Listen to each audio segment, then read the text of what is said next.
स्वागत है आप सभी का मानवा एक्सप्लेनेशन चैनल में। कहानी की शुरुआत में हमारा मेन कैरेक्टर जो कि हीरोइक गेम ऑफ लेजेंडरी अरहात एक साइड कैरेक्टर कोरिन के रूप में अवेकन होता है और वो गेम के मेन हीरो पार्क सीहो के साथ 3 सालों तक एक पार्टी फॉर्म कर बहुत सारे बैटल्स और क्विज को कंप्लीट करता है। लेकिन कुछ समय बाद उसे पता चलता है कि पार्क सीहो एक इविल पर्सन जिसने अपने आप को स्ट्रॉन्ग बनाने के लिए बहुत सारे लोगों को जान से मारा है। ये सब कुछ जान के कोरिन पार्क सीहो से लड़ने की कोशिश करता है, लेकिन कोरिन उससे हार जाता है और पार्क सीहो कोरिन को बंदी बना लेता है। लेकिन पार्क सीहो अकेले हीरोइक गेम ऑफ अरहान के फाइनल बैटल को क्लियर नहीं कर पाता है और वो गेम की दुनिया पूरी तरह खत्म हो जाती है। लेकिन कोरिन उसी समय पे वापस आ जाता है जब वो गेम में अवेकन हुआ था और कोरिन पूरी दुनिया को बचाने के लिए डिसाइड करता है कि उसे गेम के मेन हीरो पार्क सीहो को मारने की जरूरत है। और इससे पहले कि पार्क सीहो कोई भी गड़बड़ कर पाता, कोरिन पार्क सीहो को मार देता है और खुद मेन कैरेक्टर बन जाता है। इसके आगे कोरिन लेजेंडरी गेम ऑफ अरहान में पहले स्कैनरियो के फाइनल बॉस मेरिएटा डोनाल्ड को बचाता है, जिसके कारण मेरिएटा डोनाल्ड कोरिन से प्यार करने लगे। इसके बाद दूसरे battle final boss king of iron mountain को कोरिन कई लोगों की मदद से हराता है और किंग ऑफ आयरन माउंटेन को अवेकन करने वाले जो कि टाटेस वाल्टास यानी कि गेम के फाइनल विलन का एक स्पाई प्रोफेसर फार्माक था,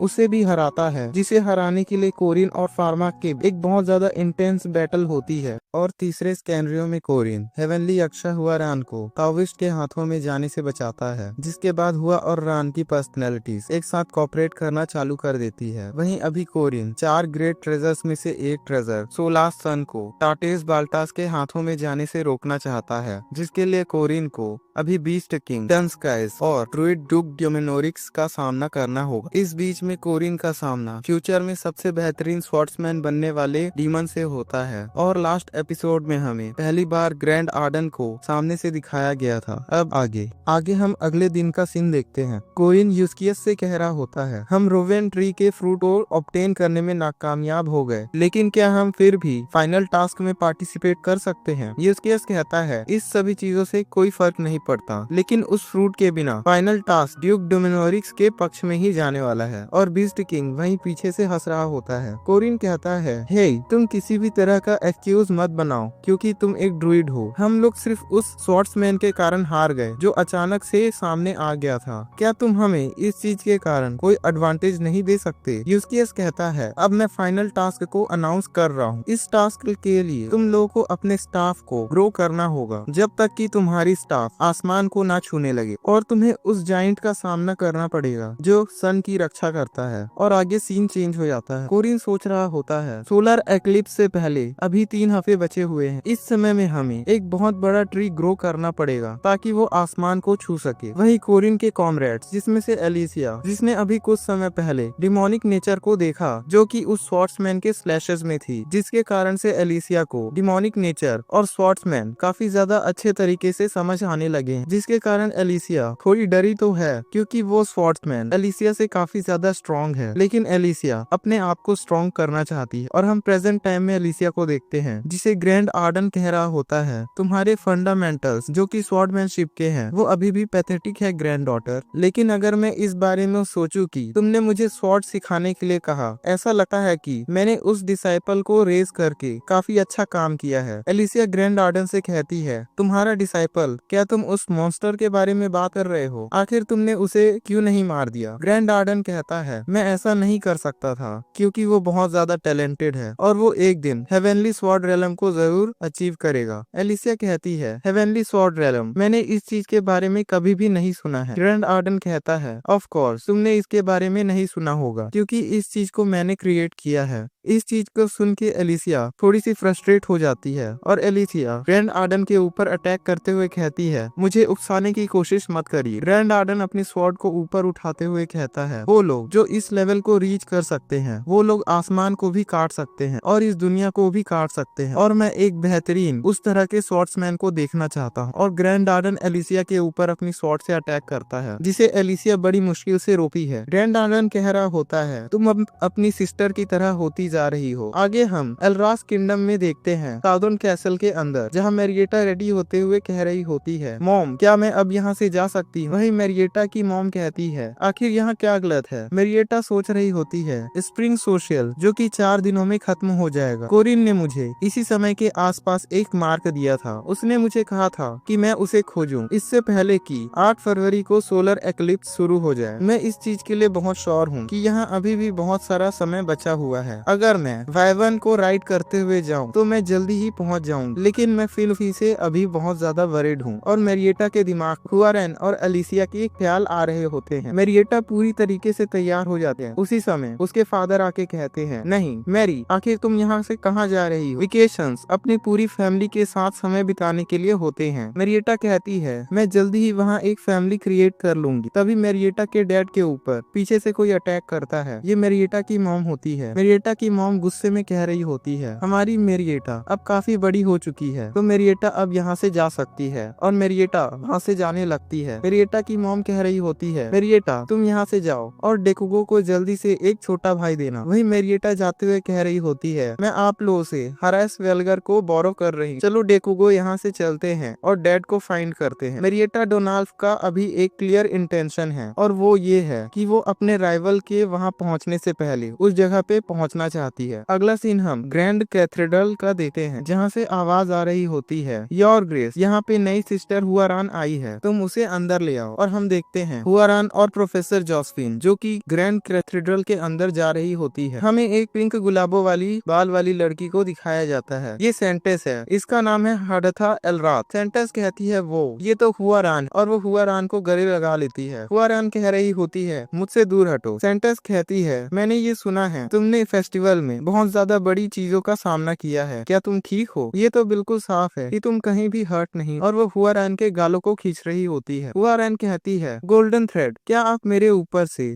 जल्द रिस्ट्रिक्शंस को हटा सकती हैं? सेंटेस कहती है, आखिर ऐसा क्यों? हुआरान कहती है, ऐसा इस कारण से। और हुआरान रान से बात करती है, ये बहुत ज्यादा फ्रस्ट्रेटिंग है, ये तुम करो। और तभी हुआरान की पर्सनैलिटी स्प्लिट हो जाती है। सेंटेस कहती है, तुम तो रान, क्या मैं सही कह रही? वही रान सेंटेस से कहती है, ग्रीटिंग्स योर ग्रेस, मैं यहाँ पे हुआ की तरह ही फील करती हूँ, हम दोनों को पावर की जरूरत है। सेंटेस कहती है, आखिर ऐसा? हुआ कहती है, क्योंकि मैं अपने माय लॉर्ड की वाइफ बनना चाहती हूँ। सेंटेंस हुआरान की बातों को सुनती है और उसके ऊपर से गोल्डन थ्रेड्स को हटा देती है। हुआरान कहती है, रिस्ट्रिक्शंस हट चुके हैं, क्या मैं सही कह रही हूँ? सेंटेंस कहती है, तुम्हारी पहली सील तक अब रिस्ट्रिक्शंस हट चुके हैं। हुआरान कहती है, बहुत बढ़िया, अब मैं यहाँ से जा रही हूँ। और प्रोफेसर जोसेफिन ये सभी चीजें देख के कहती है, यहाँ से ईस्टर्न बॉर्डर 24,000 किलोमीटर दूर है, तुम्हारे लिए ये बेहतर होगा कि तुम एक वाइवन राइड करते हुए यहाँ से जाओ। हुआरान कहती है, मैं उन सभी चीजों से ज्यादा तेज और मैं किसी भी हालत में उसके बाद वहाँ नहीं पहुँच सकती। और प्रोफेसर जोसेफिन चिल्लाते हुए कह रही होती है, वहाँ पहुँचने में तुम्हें 3 हफ्ते लग जाएंगे, और आखिर तुम विंडो से क्यों जा रही? वही हुआरान जो खिड़की से कूदते हुए कह रही होती है, मैं वहाँ 2 दिन में पहुँच जाऊँ। आगे सेंटेंस कहती है, ये काफी ज्यादा फैसिनेटिंग है, पहले वैम्पायर मैरिएटा डोनाल्फ, उसके बाद स्वॉर्ड्स वुमेन लूनिया आर्डेन जिसका सामना एलिसिया आर्डेन ने किया, और उसके बाद हुआरान किंग ऑफ आयरन माउंटेन के सब्जुगेशन से लेके हुआरान के ट्रांसफॉर्मेशन तक। यहाँ पे बहुत सारी चीजें हुई है, लेकिन इन सभी एक्सीडेंट्स एक चीज कनेक्टेड रही है, और वो है जूनियर कोरिन लोज। आगे हम 3 दिन बाद का समय देखते हैं, जहाँ पे कोरिन कह रहा होता है, स्वॉर्ड मास्टर वो बूढ़ा आदमी, वो किसी के भी ऊपर आसानी से नहीं जाता है, अगर मैं उसका सामना करता तो मैं इस बड़े से ट्री को क्लाइंब करने से पहले ही ब्लड लॉस से मारा जाता। और कोरिन एलिसिया की पट्टी कर रहा होता है, और हम देख सकते हैं एलिसिया जिसे बहुत ज्यादा दर्द हो रहा होता है। एलिसिया कह रही होती है, मुझे ऐसा लग रहा है जैसे कि मैं मरने वाली हूँ। कोरिन कहता है, तुम बेवकूफ लड़की, तुम इतनी आसानी से नहीं मरोगी। वहीं एलिसिया दूसरी ओर देखते हुए कहती है, मुझे ऐसा लगता है कि मैं अभी भी उस ट्री को क्लाइंब कर सकती हूँ। और हम देखते हैं एक छोटा सा स्टाफ रखा हुआ होता है, और उसी के बाजू में एक उससे बहुत बड़ा स्टाफ या कहें ट्री ग्रो हो चुका होता है। एलिसिया उसे देख के कहती है, ऐसा लगता है कि हमें कुछ और ज्यादा जिंदगियां जीने की जरूरत है, और उसके बाद हमें ये समझ आ जाएगा कि यहाँ हमेशा कुछ ना कुछ अलग चीजें होती है। कोरिन कहता है तुम इन सभी चीजों की चिंता मत करो, वेल मैं किसी न किसी तरीके से इन सभी चीजों पे काम कर लूंगा। एलिसिया सोचती है चीजें हमेशा इसी तरीके से जाती हैं, चाहे वो तब की बात हो जब हमें एक बहुत ज्यादा बड़े बोर का सामना करना था, या फिर वो तब की बात हो जब हमें एक हेल जैसे पर्सन प्रोफेसर फार्मा को फेस करना था, या फिर वो उस समय की बात हो जब हमें एक इनविंसिबल डीमन का सामना करना था। आखिर ये आदमी, इसके पास कैसे एक अनयील्डिंग डिटरमिनेशन है, यहाँ तक कि अभी इसके सामने एक इम्पॉसिबल टास्क है, लेकिन ये अभी भी बहुत ज्यादा काम और फर्दर अहेड दिखाई दे रहा है। एलिसिया कहती है कोरिन आखिर ये क्या है, तुम आखिर क्या करना चाहते हो। कोरिन इससे पहले कुछ कहता, उससे पहले सामने से आवाज आती है तुम अभी भी बहुत ज्यादा हार्ड वर्किंग कर रहे हो, यहाँ तक कि यहाँ पे नाइट हो चुकी है। क्यों, मैं सही कह रहा हूँ कोरिन लोज, क्वीन के पहले स्पेयर। ये आदमी ड्यूक डिमेनोरिक्स है। डिमेनोरिक्स कहता है मैं तुमसे कम से कम एक बार बात करना चाहता था। डिमेनोरिक्स को यहाँ पे देख के एलिसिया अलर्ट हो जाती है। वहीं कोरिन कह रहा होता है आखिर तुम्हें क्या चाहिए। डिमेनोरिक्स कहता है आखिर तुम ह्यूमंस पैराडाइज को रोकना क्यों चाहते हो। कोरिन कहता है ये तो बिल्कुल साफ है, यहाँ पे बहुत सारे लोग मारे जाएंगे और इस चीज के बारे में तुम भी बहुत अच्छी तरीके से जानते हो, तो आखिर तुम क्यों एक ड्रूइड होने के बाद जो कि हमेशा नेचर को प्रायोरिटी देते हैं, तुम उन बेकार लोगों की साइड ले रहे हो। ड्रूइड डिमेनोरी कहता है क्या ये ऑब्वियस नहीं है। सैकड़ों सालों तक जीने के बाद मैं इस कंक्लूजन पर पहुंचा हूँ कि नेचर को प्रोटेक्ट करने के लिए ह्यूमंस को मरना होगा। एलिसिया इस बात को सुन के चौंक जाती है। एलिसिया कहती है ये क्या कह रहा है, और एलिसिया सोच रही होती है ऐसा लगता है कि ये कोई इंसान नहीं है। उसकी ड्राई आईज जो कि किसी पेड़ की तरह लग रही है, और एलिसिया को डिमेनोरिक्स के आसपास से एक बहुत बुरी गंध आने लगती है जो उसे किसी ग्रिम रिपर की तरह दिखाई दे रही होती है। तभी कोरिन एलिसिया के कंधे पे हाथ रखता है। कोरिन कहता है तुम अच्छी तरीके से देखो एलिसिया। कोरिन कहता है मैं जो चीज करना चाहता हूँ वो है उन सभी बुरे लोगों को खत्म करना जो ह्यूमैनिटी को खत्म करना चाहते हैं। डिमेनोरिक्स हंसते हुए कहता है तुम्हारा यहाँ तक आना ताकि तुम हम सभी लोगों को खत्म कर सको। मैं ये चीज कह सकता हूँ कि तुम बहुत ज्यादा सीरियस, लेकिन कम से कम अभी के लिए तुम यहाँ फेल हो चुके हो। जरा तुम उन स्टाफ की ओर नजर डालो। आखिर तुम्हें क्या लगता है, क्या तुम अपने स्टाफ और हमारे स्टाफ के बीच के डिफरेंस को देख सकते हो। मैं नेचर के साथ सैकड़ों सालों से जीता आ रहा हूँ। इस कॉन्टिनेंट में ऐसा कोई भी मैजिक नहीं है जो इतने बड़े गैप को फुलफिल कर सके। ये चीज नेचर के लॉ के मुताबिक हो रही है। यहाँ पे ऐसा कोई भी लॉजिक, लॉ या एफिशिएंसी नहीं है जो कि तुम्हारी प्रॉब्लम को ठीक कर सकता है। तुम्हें क्या लगता है कि तुम यहाँ पे सारी चीजों को जानते हो। कोरिन डोमिनोरिक्स की बातों को सुनने के बाद अपने छोटे से स्टाफ की ओर जाने लगता है। कोरिन सोच रहा होता है जब मैंने ये कम्युनिटी को रिवील किया कि मैंने गोल्डन मांडार्कर को थ्रो किया था, तब बहुत सारे लोगों ने ये अजम्पशन कर लिया कि यहाँ पे गोल्डन मांडार्कर ही इन सभी चीजों का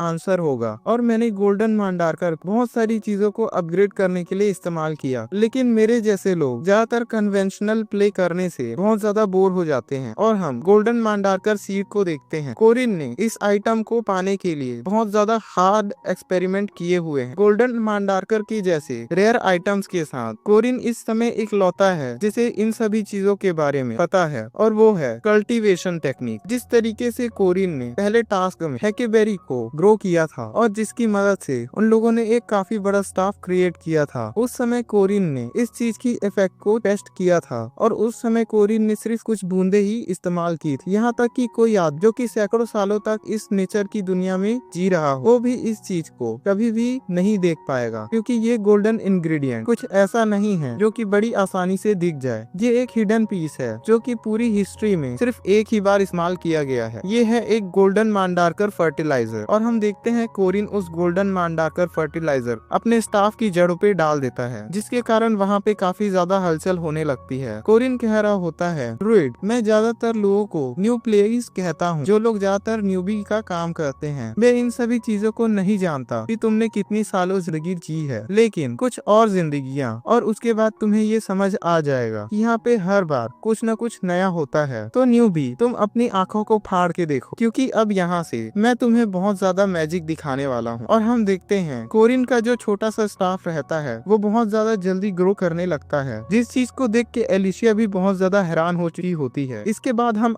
अगले दिन सुबह का समय देखते हैं, जहाँ पे कोरिन का स्टाफ ट्री जो कि पूरी तरीके से आसमान को छू चुका होता है। यूस्कियस कोरिन से कह रहा होता है, मैंने इस चीज को एक्सपेक्ट नहीं किया था कि चीजें इस तरीके से जाएंगी। वहीं कोरिन कहता है, बहुत बढ़िया। यहाँ पे दोनों ट्री के बीच ग्रो का डिफरेंस 3 गुना ज्यादा स्पीड का है। यूस्कियस कहता है, मैं इन सभी चीजों को नहीं जानता कि तुमने कौन से मेथड का इस्तेमाल किया है, लेकिन तुमने इस ट्री को डोमिनोरिक्स से बहुत ज्यादा जल्दी ग्रो कर लिया है, क्योंकि तुम अब यहाँ से स्काइस की ओर ग्रो करने के लिए जा सकते हो। तो मैं तुम्हें अपनी फाइनल एडवाइस एक सेज के तौर पर देना चाहता हूँ। अगर तुम क्लाइमिया सोलास को ग्रैब करना चाहते हो, तब तुम उस मूवमेंट को बिल्कुल भी लूज मत करना जब सन की पावर सबसे ज्यादा कमजोर हो जाती है। और उसके अलावा एक ऐसे आदमी होने के नाते जिसने अपनी बहुत लंबी जिंदगी इस जमीन पर गुजारी है, मैं ये विश करता हूँ कि ये फेयरवेल हमारा फाइनल फेयरवेल नहीं होगा। और अब यहाँ से सारी चीजें सिर्फ तुम पर डिपेंड करती है, ताकि तुम उन्हें रोक सको। और यूस्कियस अपना सर झुकाते हुए कोरिन को यंग हीरो कहते हुए रिस्पेक्ट देता है। एलिसिया कहती है, कोरिन, क्या मैं अब अपनी बहन को यहाँ पे बुलाऊं? क्या हम लोग जल्द ही यहाँ से निकलने वाले हैं? कोरिन कहता है, नहीं, पेड़ का बढ़ना इतनी जल्दी नहीं रुकेगा। ये अभी 2 से 3 दिनों तक बढ़ता ही रहेगा, जो कि इसके बढ़ने के लिए बहुत ज्यादा नेसेसरी है। हम लोग तब तक जरूरी तैयारियां करेंगे। मैं अपने खाने और कपड़े पैक कर लूंगा और उसके बाद हम अब 1 हफ्ते के बाद यहाँ से कंप्लीट तैयारी के साथ निकलेंगे। और कोरिन सोचने लगता है, 4 ग्रेट ट्रेजर्स में से एक कोलमन सोलास को ऑब्टेन करने के लिए जो फाइनल बैटल अब होने वाली है, जो कि आसमान में हो, जिसके लिए सिर्फ अब 1 हफ्ते ही बचे हैं। मैं ये उम्मीद करता हूँ कि तुम अच्छी तरह से तैयारी करके आओगे डोमिनोरिक्स, क्योंकि मैं अब उन लोगों को इकट्ठा करने वाला हूँ जो लोग यहाँ सबसे ज्यादा स्ट्रॉन्गेस्ट हैं। और उसी समय के आसपास मैरिएटा और हुआरेन जो कि उस जगह पहुंचने वाले होते हैं। अगला सीन हम 1 हफ्ते बाद का देखते हैं। कोरिन कह रहा होता है, तो अंत में कोई भी यहाँ नहीं आया। कोरिन उस ट्री के ऊपर चढ़ते हुए कह रहा होता है, सीरियसली आखिर वो लोग क्या कर रहे हैं? यहाँ पे कोई भी अभी तक क्यों नहीं आया? और हम नीचे विलेज में देखते हैं, जहाँ एक कमरे के अंदर कुछ लोग यूस्कियस को कह रहे होते हैं, ये लोग बैरियर के पास पाए गए हैं। यूस्कियस कहता है, क्या ये लोग तब से ऐसे ही थे जब ये लोग पहली बार मिले थे? बाकी के ड्रूइड्स उसे बताते हैं, इनमें बहुत ज्यादा फायर एनर्जी है और इनका मारा और ऑरा का लेवल बहुत ज्यादा खतरनाक है। आखिर इस दुनिया में उन लोग किस इल्यूजन में फंसे हुए हैं? यूस्कियस कहता है, हाँ, ये लोग यहाँ पे ऐसे कुछ दिनों से है। इस तरीके से हमारा सीक्रेट रेलम काफी ज्यादा डेंजर में आ सकता है। मैं इनके इल्यूजन में पर्सनली एंटर करूंगा और इन्हें उस इल्यूजन से बाहर निकलने के लिए गाइड करूंगा। बाकी ड्रूइड्स कहते हैं, क्या हमें आपको असिस्ट करना चाहिए? यूस्कियस कहता है, नहीं, मुझे अपनी गलतियों की कॉन्सिक्वेंसेस को खुद ही ठीक करना होगा और इन दोनों लड़कियों को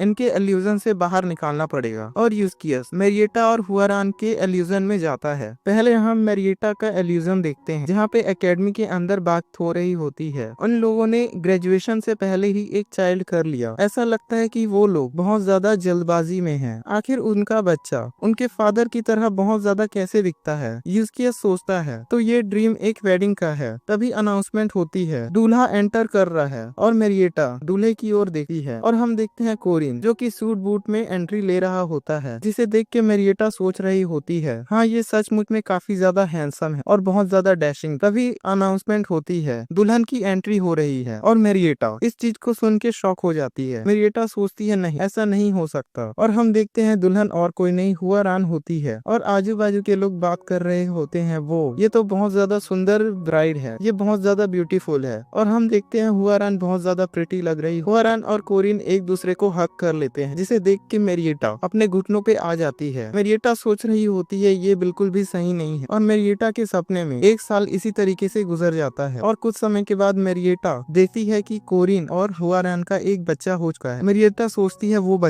बच्चा मेरा होना चाहिए था। कुछ समय के बाद कोरिन जो कि अपनी एनिवर्सरी की प्रिपरेशन कर रहा होता है और कोरिन अभी भी वही सूट पहन रहा है जो उसने वेडिंग के दिन पहनी थी। वहीं पीछे मैरिएटा सोच रही होती है, मैं उसे बहुत ज्यादा बेहतर चीजें दे सकती थी, खाना, कपड़े और घर, जमीन, मेरे ट्रेजर्स, टाइटल, मैं उसे कुछ भी दे सकती थी। उसे अपनी पूरी जिंदगी में अपनी एक उंगली हिलाने की भी जरूरत नहीं पड़ती। मुझे सिर्फ इस चीज की जरूरत थी कि वो मेरा मुस्कुराते हुए घर में स्वागत करता। मैं सिर्फ इतना चाहती थी कि वो मेरे लिए सिर्फ इतना करता और मैं उसे सारी चीजें दे देती। लेकिन अभी जो सारी चीजें मैं देख रही हूँ, मैं इस लॉस को किसी भी तरीके से एक्सेप्ट नहीं कर सकती। मैं इसे कभी भी एक्सेप्ट नहीं करूंगी और हम देखते हैं समय के साथ कोरिन बूढ़ा होते जाता है। मेरिएटा सोच रही होती है वो एक शॉर्ट लिविंग स्पीशीज में से बिलोंग करता है जो कि ज्यादा से ज्यादा 100 सालों तक जी सकते हैं, लेकिन मैं कोरिन के खत्म होने के बाद उसकी इटर्नल लाइफ में उसका इंतजार करूंगा, एक एल्डर वैम्पायर की तरह। और हम देखते हैं कोरिन के खत्म होने के बाद मेरिएटा एक एल्डर वैम्पायर की तरह कुछ मैजिक करती है। मेरिएटा सोच रही होती है मैं उसे एक वैम्पायर में बदल दूं और उसे हमेशा के लिए अपने आप से बांध लूं, व्हाटएवर, चाहे वो मेरे एक पेरेंट हो या चाइल्ड हो या मास्टर और सर्वेंट की तरह हो, इससे मुझे कोई फर्क नहीं पड़ता, वो हमेशा सिर्फ मुझसे बिलोंग करना चाहिए। मैंने इस चीज के लिए उसे 100 साल दे दिए हैं और उन 100 सालों के बाद मैं उसे अपने पास वापस खींच लूंगा और वो ट्रेसेस जो उस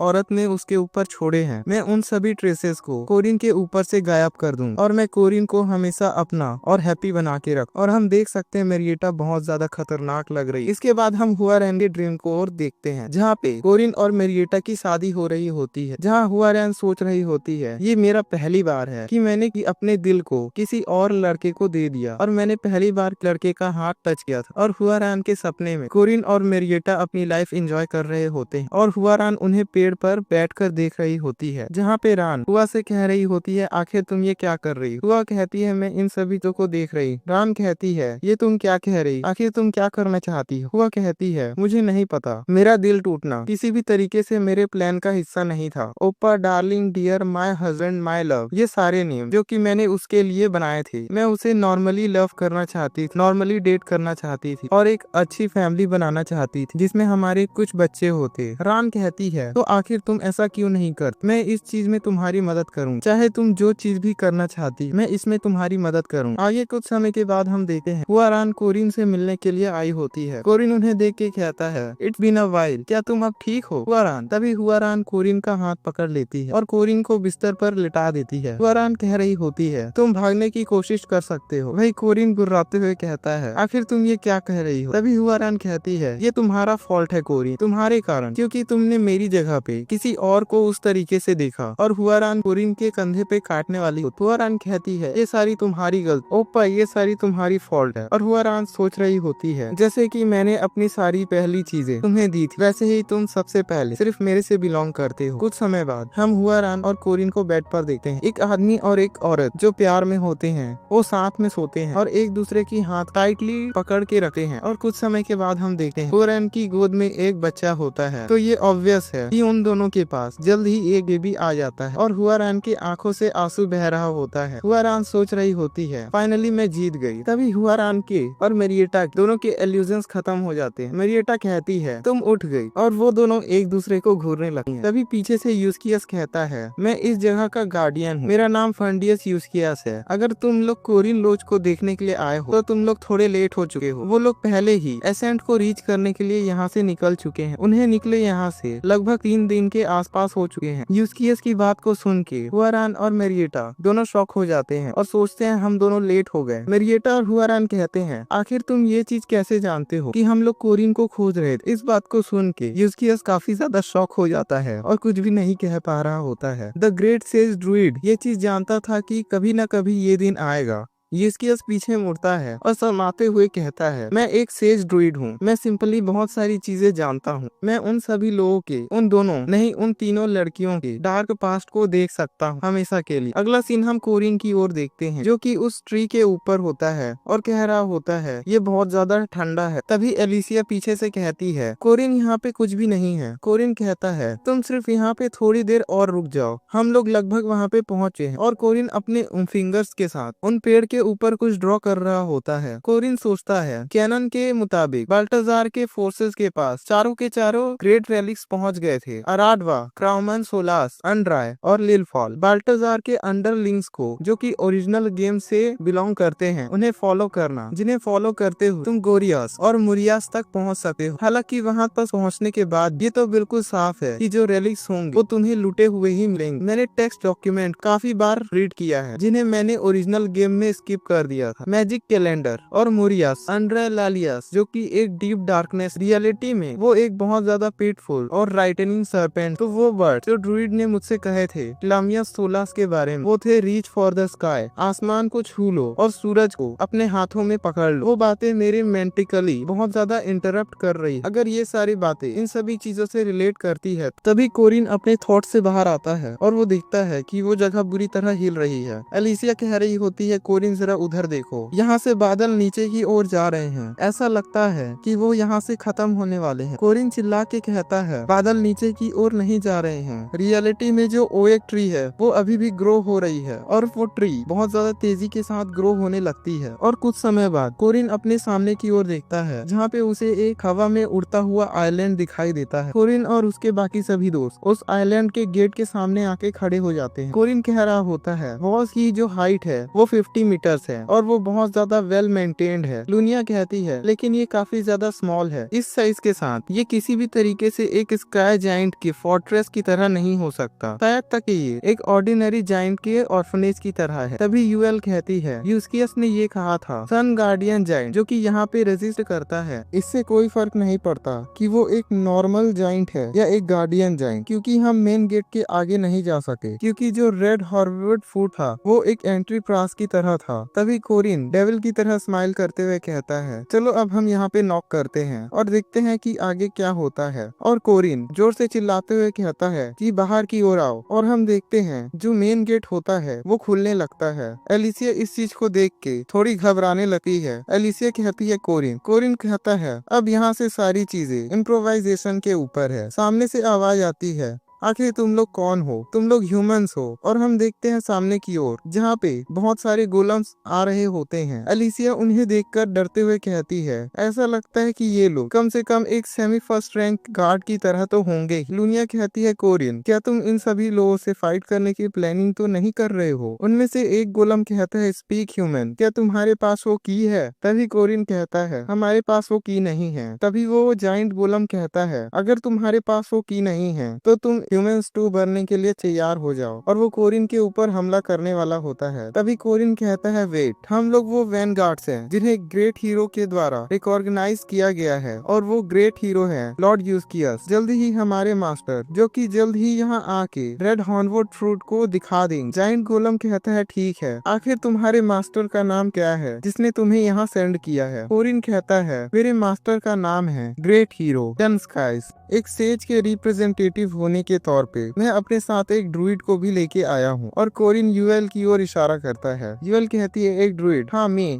जाइंट कहता है रिकॉग्नाइजेशन, वो भी सारवान और पेंडियास से। यूएल कहती है ये तो। तभी कोरिन कहता है तुम्हें यहाँ पे वो चीज करने की जरूरत है। और यूएल अपने स्टाफ के साथ एक मैजिक करने लगती है और वो वहाँ पे एक विकरमैन खड़ा कर देती है। जायंट कहता है हाँ एक ड्रूइड जो कि रेड रोवेन फ्रूट के बारे में जानती है और जो कि एक विकरमैन को हैंडल कर सकती है, तो ये बिल्कुल भी स्ट्रेंज की बात नहीं होगी कि उसे एक रिप्रेजेंटेटिव कहा जाए यूस्कियस की तरफ से। लेकिन की तभी कोरिन कहता है मैं जानता हूँ बिना रेड रोवेन फ्रूट के हम सन को नहीं ले सकते हैं। हमारे हीरो ने सिंपली ये कहा है कि हम ग्रेट जायंट को ये सारी चीजें इन्फॉर्म कर दे। ग्रेट जायंट कहता है हाँ तुम सही कह रहे हो, तो बहुत बढ़िया। डन स्कीज के फॉलोअर्स जो कि एक गेस्ट की तरह अंदर एंटर करना चाहते हैं, लेकिन तुम यहाँ से कुछ भी चीजों को नहीं लेके जा सके। कोरिन कहता है ऑफ कोर्स हम इस सभी चीजों के लिए काफी ज्यादा शुक्रमंद है। और उस ग्रेट जायंट के जाने के बाद कोरिन खतरनाक स्माइल देते हुए कहता है तुम लोगों को क्या लगता है क्या ये काफी ज्यादा आसान नहीं था। दुनिया कहती है हाँ तो ये हमारे प्लान का एक्सटेंट था। कोरिन कहता है अब यहाँ से हम इस जगह को पूरी तरीके से साफ कर देंगे। आगे कोरिन और एलिसिया आगे की ओर जा रहे होते हैं। कोरिन सोच रहा होता है मैंने लुनिया और यूएल को स्टैंड बाय के लिए रख दिया है और हम लोग जायंट्स के ट्रेजर हाउस की ओर जा रहे हैं। ये थोड़ा ज्यादा एम्बैरेसिंग है, लेकिन मेरी प्रीवियस लाइफ में मैं और सीहो जो कि चोरी करके काफी ज्यादा जिंदगी जिए हैं, क्योंकि एक प्लेयर होने के नाते पार्क सीहो के पास अल्टीमेट चीट इन्वेंट्री थी, तो इन सभी सभी चीजों से कोई फर्क नहीं पड़ता कि वो कौन सा सेज और कौन सा लोकेशन है। हम लोग हमेशा से ही ट्रेजर्स और वैल्यूएबल आइटम्स की तलाश में लगे रहते थे। एलिसिया पीछे से कहती है, कोरिन आखिर तुम्हें ये सारी चीजें पहले से कैसे पता है? कोरिन कहता है, ट्रेजर्स जो कि हमेशा की तरह एक सिमिलर स्पॉट्स है। यहाँ पे प्रॉब्लम है, हमें इस पूरी जगह में सन स्वॉर्ड को खोजने की जरूरत है। और हम देखते हैं ट्रेजर हाउस के अंदर बहुत सारा गोल्ड रखा हुआ होता है। एलिसिया कहती है, वो यहाँ की सीलिंग ओपन है और यहाँ पे कोई गार्ड भी नहीं है। क्लामस सोलास हमेशा सनलाइट को अब्सॉर्ब कर लेता है जो कि दिन में होता है, जिसके कारण से क्लामस सोलास को सिर्फ नाइट के टाइम पे ही ऑब्टेन किया जा सकता है। एलिसिया कहती है, क्या सचमुच में हम सिर्फ इसे रात में ही टेक कर सकते हैं? क्या हम सचमुच में इस जगह पे सन सोलास को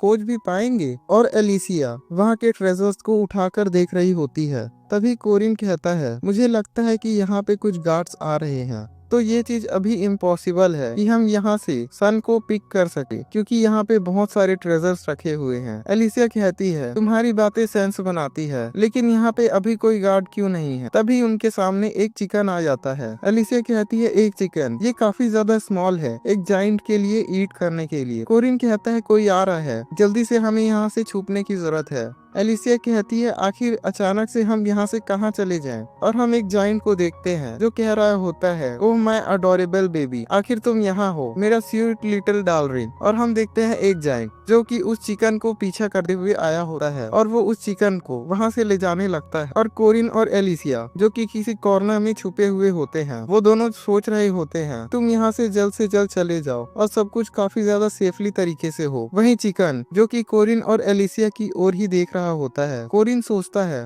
वो चिकन हमें देख चुका है। तभी चिकन कुछ अजीब सी हरकतें करने रहता है। कोरिन सोचता है, ये बास्टर्ड। तभी एलिसिया कहती है, कोरिन तुम बिल्कुल शांत रहो। तभी वो चिकन कुछ आवाजें निकालता है और एक सोने का अंडा वहाँ पे दे देता है। कोरिन सोचता है, तुम मुझे ये बिल्कुल भी मत कहना ये चिकन बास्टर्ड वही है जिसने यहाँ पे इतना सारा सोना छोड़ा है। एलिसिया कहती है, उस चिकन को डम कहना ये काफी ज्यादा क्रूअल होगा। वहीं जाइंट कहता है, प्रीटी वन अब तुम मेरे साथ चलो। और वो उस चिकन को अपने हाथों में पकड़ लेता है। वहीं कोरिन इस चीज को देख के धीरे से कहता है, ओह ऐसा लगता है अगर हम उस चिकन को चुरा लेते हैं तो हम अपनी पूरी जिंदगी के लिए बहुत ज्यादा अमीर हो जाएंगे। एलिसिया कहती है, कोरिन अभी अपने होश में आओ, हम लोग यहाँ पे सन को खोजने के लिए आए हैं, ना कि सोने को।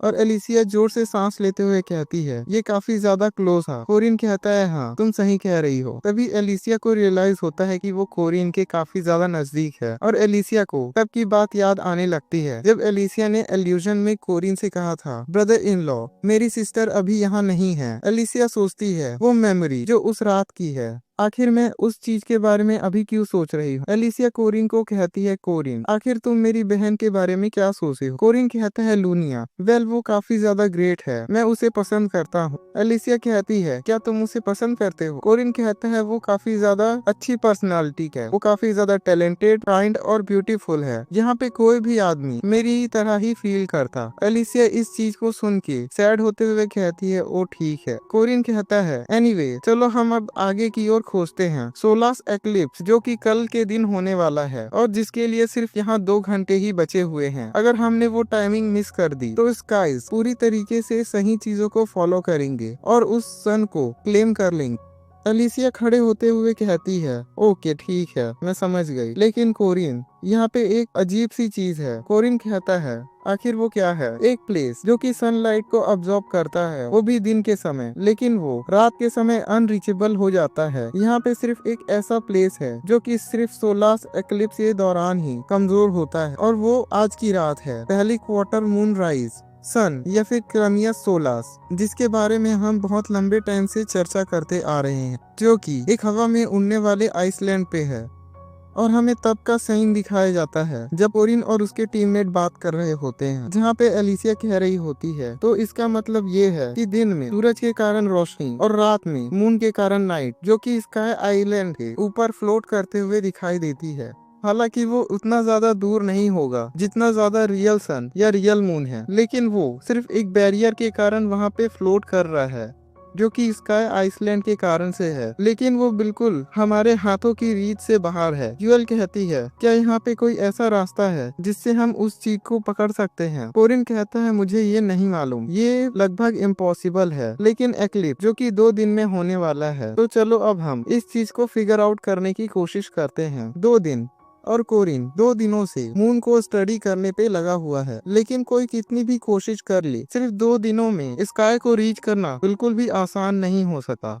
जल्द ही डनकीस एंड डोमिनोरिक्स यहाँ पे आने वाले हैं। आखिर में 2 दिन पहले यहाँ तक पहुँचना पूरी तरह से पॉइंटलेस था। वहीं पीछे से जायंट्स की आवाज आ रही होती है, क्या हम उस ड्रूइड के अलावा बाकी सभी लोगों को खा नहीं सकते हैं? दूसरा जायंट कह रहा होता है, रुक जाओ, वो लोग काफी ज्यादा डिफरेंट हैं। कोरिन सोच रहा होता है, अगर उन जायंट्स के हिसाब से देखा जाए तो ये काफी ज्यादा लंबा वेट हो चुका है। स्काई कैसल के जायंट्स स्काई जायंट सर्वेंट्स के ऊपर एक कमांड इनग्रेव्ड किया गया है जो कि उनकी ब्लड लाइन में है। वो कमांड है, ड्रूइड्स के ऊपर अटैक ना करना, और वो आदमी जो रेड रोवेन फ्रूट को उन्हें ला के देगा, उन्हें सन को देना। जायंट बात कर रहे होते हैं, एक बार जब हम सन को उन्हें दे देंगे तब हम पूरी तरह से फ्री हो जाएंगे और वहां पे हमारा मिशन एंड हो जाएगा। हम लोग उस ट्री से नीचे की ओर चले जाएंगे और हम उन ह्यूमंस को खा लेंगे।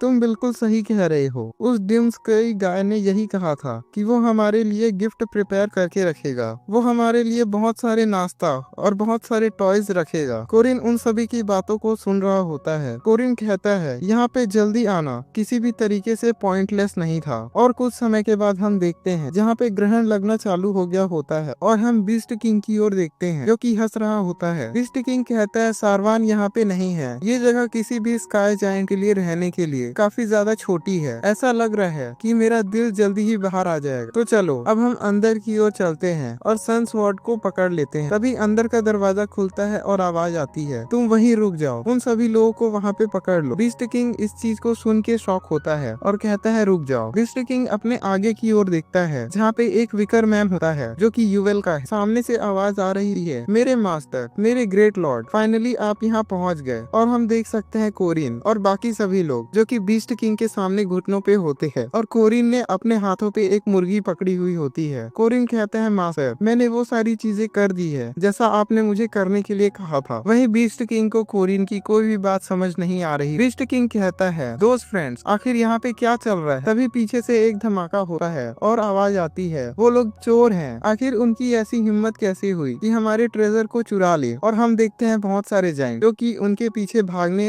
लगते हैं। जायंट्स कह रहे होते हैं, मैं उन सभी को मार दूंगा। और जायंट्स देखते हैं कि बीस्ट किंग के हाथों में उनका ट्रेजर यानी कि उनकी मुर्गी है। वहीं कोरिन अपने घुटनों पे आके कह रहा होता है, माइटी स्काइज, ग्रेट हीरो, जैसा कि आपने हमें ऑर्डर किया था, हमने उनके ट्रेजर को चुरा लिया है और उन डंप जायंट्स से इसे आपके पास ले आए हैं। वहीं बीस्ट किंग कुछ भी समझ नहीं पा रहा होता है। बीस्ट किंग कहता है, क्या मैं? तभी कोरिन कहता है, चलो अब हम उन फूल को खत्म कर देते हैं। वहीं ड्यूक डिमिनोरी सभी सिचुएशन को समझ जाता है। ड्यूक डिमिनोरी कहता है, हम लोग डंप कर दिए गए हैं और सभी जायंट्स उनके ऊपर हमला करने के लिए आगे बढ़ते हुए कह रहे होते हैं, उन सभी लोगों को खत्म कर दो। और वो पूरी ताकत के साथ उनके ऊपर हमला करते हैं और ड्यूक डिमिनोरिक्स और बीस्ट जायंट के साथ जितने भी लोग आए हुए होते हैं उन्हें पकड़कर खाने लगते हैं। जायंट्स कह रहे होते हैं, हाँ हाँ, मैं डंकीज को खा सकता हूँ। और एक जायंट बीस्ट किंग को मुंह में दबा लेता है, लेकिन तभी उसे कुछ अजीब महसूस होता है और उसके मुंह के बाहर बहुत सारे सांप आने लगते हैं। ड्यूक डिमिनोरिक्स इन सभी चीजों को देखते हुए कहता है, तुम बास्टर्ड, यहाँ पे कोई भी नहीं है जो उसे अब स्टॉप कर सके। वही कोरिन आगे की ओर भागने लगता है। कोरिन सोच रहा होता है, अगर मेरे पास इस समय क्लामिया सोलास नहीं है, फिर भी से मैं इस सिचुएशन को अपने पक्ष में मोड़ सकता हूँ। और कोरिन और उसकी टीम जो कि एक ओर जाने लगती है। यूएल पीछे से कह रही होती है, चलो अब हम उन्हें एक दूसरे से फाइट करने देते हैं। अगर वो सभी लोग एक दूसरे से फाइट करते हुए मर जाए तो ये काफी ज्यादा बेहतर होगा। दुनिया कहती है, कोरिन, क्या तुम बिल्कुल भी शर्म महसूस नहीं कर रहे हो? और कोरिन और उसकी पार्टी जो कि उस पेड़ से नीचे आते हुए बात कर रही होती है, मुझे किसी भी तरह की शर्म नहीं आती है। लुनिया कहती है, आखिर तुम्हारी अनयील्डिंग वैल्यूअर कहाँ गई? तभी एलिसिया कहती है, क्या ऐसी चीज कभी थी? वही लुनिया भागते हुए कह रही होती है, वाइप आउट। अगर मैं इसके बारे में सोचूं तो अपने फियांसे की इस साइड को देख के भी मैं उसे एक्सेप्ट करने के लिए तैयार हूँ। मैं तुम्हारी पूरी हेल्प तो नहीं कर पाई, लेकिन तुम्हारे देख के मैं और भी ज्यादा पिघलती जा रही हूँ। वहीं एलिसिया कह रही है, लेकिन अगर डंसकीज ने तभी जायंट्स को खत्म कर दिया और उसने सन को क्लेम किया, तब क्या होगा? कोरिन कहता है, इससे कोई फर्क नहीं पड़ता। एक बार जब वो बहुत ज्यादा थक जाएगा, तब मैं उसे पूरी तरीके से हरा दूं और उस चीज अपने पास रख लूं। वेल इस चीज को देख के कहती है, तुम किसी विलेन की तरह हो, नहीं एक डीमन की तरह हो। वही कोलिन जो कि आगे भागते हुए हंसते हुए जा रहा होता है और कहता है, सिर्फ विक्ट्री हिस्ट्री को लिखती है, क्लैम सोलास को अपने हाथों में लाना यहाँ पे सबसे बड़ी जीत। अगर मैं यहाँ पे ट्री को काट तो फिर मैं यहीं पे बीस्ट किंग को भी छोड़ सकता हूँ और इसके बाद हमेशा से ही बीस्ट किंग और सोलास सन उस आइसलैंड के ऊपर कैद हो जाएंगे और इसी तरीके से मेरा प्लान हमेशा के लिए आगे की ओर बढ़ता है। दुनिया कहती है, कोरिन रुक जाओ, आखिर हमारे आगे की ओर क्या है? तभी वो लोग किसी के स्वॉर्ड रेलम के अंदर आ जाते हैं। कोरिन सोच रहा होता है, नहीं ऐसा नहीं हो सकता, और हमें सामने एक स्वॉर्ड दिखाई जाता है जिसकी ब्लेड लाल कलर में चमक रही होती है। हम देख सकते हैं सामने की ओर स्वॉर्ड एम्परर खड़ा होता है जो कि अपनी टेक्निक से बहुत सारी स्वॉर्ड्स पेश कर रहा होता है। एक ऐसा डुएल जो कि लाइफ और डेथ के बीच में आके रखा हुआ है, जो कि स्वॉर्ड डीमन के साथ होने वाला है। हम स्वॉर्ड डीमन की आंखों में देखते हैं जो कि लाल रंग में बहुत ज्यादा चमक रहे होते हैं। तभी लुनिया अपनी स्वॉर्ड उठाती है और कहती है, मैं इस चीज को हैंडल करती हूँ, और लुनिया उन सभी के आगे आके खड़ी हो जाती है और लुनिया अपनी डिफेंसिव टेक्निक का इस्तेमाल करने लगती। लेकिन इससे पहले कि लुनिया कुछ कर पाती, स्वॉर्ड डीमन उसे इग्नोर करते हुए आगे बढ़ जाता है। लुनिया सोचती है, वो मुझे इग्नोर कर दिया, क्या वो इस चीज की प्लानिंग कर रहा है कि वो सबसे पहले डोमेन यूजर को हराएगा? और स्वॉर्ड एम्परर जो कि तेजी से आगे की ओर बढ़ने लगता है। स्वॉर्ड डीमन स्ट्रॉन्गेस्ट स्वॉर्डमैन जो कि अरहान हीरो लेजेंड्स गेम का एक खतरनाक कैरेक्टर है, जो कि बाद में किंग के सबऑर्डिनेट की तरह रिक्रूट हो जाएगा, लेकिन अभी के लिए वो सिर्फ एक बीस्ट है। उसके पास दुनिया डिस्ट्रक्ट करने के लिए अभी कोई भी रीजन नहीं। ये बैटल हो रही है क्योंकि स्वॉर्ड डीमन एक बेहतरीन स्वॉर्ड्समैन के साथ लड़ना चाहता है और कोरिन अपने शेयर के साथ स्वॉर्ड डीमन स्वॉर्ड को ब्लॉक करता है। लेकिन स्वॉर्ड डीमन की दूसरी स्वॉर्ड जो कि कोरिन को जाके हिट करने लगती है। स्वॉर्ड डीमन इस समय 8 हैंडेड ट्विन ब्लेड का इस्तेमाल कर रहा है। इस अटैक से कोरिन काफी ज्यादा घायल हो जाता है और कोरिन दूर फेंका जाता है। एलिसिया इस चीज को देख के काफी ज्यादा शॉक हो जाती है। एलिसिया चिल्लाती है, कोरिन। तभी कोरिन कहता है, तुम यहाँ मत आना, एक फाइट में तुम्हें हमेशा आगे की ओर देखना चाहिए, तुम वहाँ से जल्दी हट जाओ एलिसिया। और हम देख सकते हैं एलिसिया के जस्ट पीछे स्वॉर्ड डीमन आ चुका होता है। अगर डोमेन जल्दी खत्म हो गया तो सीक्वेंस का फ्लो रुक जाएगा और लुनिया अपनी स्वॉर्ड के साथ आगे की ओर बढ़ती है और स्वॉर्ड डीमन के सामने आ जाती है। लुनिया कह रही होती है, तुम्हें मुझे इग्नोर करने की कीमत चुकानी होगी। लुनिया आर्डन इस समय फ्लैश डोमेन स्लैश का इस्तेमाल करती है। अगर डोमेन के बाहर बात की जाए तो लुनिया की एबिलिटीज कोरिन और एलिसिया दोनों को सरपास कर सकती है। यहाँ तक कि स्वॉर्ड डीमन भी इस अटैक के सामने लुनिया का सामना करने में स्ट्रगल करेगा। हालांकि जब डोमेन के अंदर बात की जाए तो एक टेस्ट की काफी है ताकि लुनिया को उसके पावर से पहले ही हराया जा सके। इस लेवल तक पहुँचना ही एक काफी ज्यादा इमेंस चैलेंज होता है। तभी स्वॉर्ड डीमन लुनिया के ऊपर अटैक कर देता है जिससे लुनिया की स्वॉर्ड टूट जाती है। इस चीज को देख के एलिसिया काफी ज्यादा शॉक हो जाती है। एलिसिया कह रही होती है, सिस्टर। और हम देख सकते हैं लुनिया जो कि काफी ज्यादा चोटिल हो चुकी होती है, लेकिन अभी भी वो स्वॉर्ड डीमन के सामने खड़ी होती है। लुनिया कह रही होती है, ये वर्थलेस डोमेन, और लुनिया अपनी स्वॉर्ड घुमाती है और अपनी स्वॉर्ड के हैंडल के साथ स्वॉर्ड डीमन के ऊपर अटैक कर देती है। ये अटैक स्वॉर्ड डीमन को काफी ज्यादा जोर से लगती है और स्वॉर्ड डीमन जोर से चिल्लाता है और तभी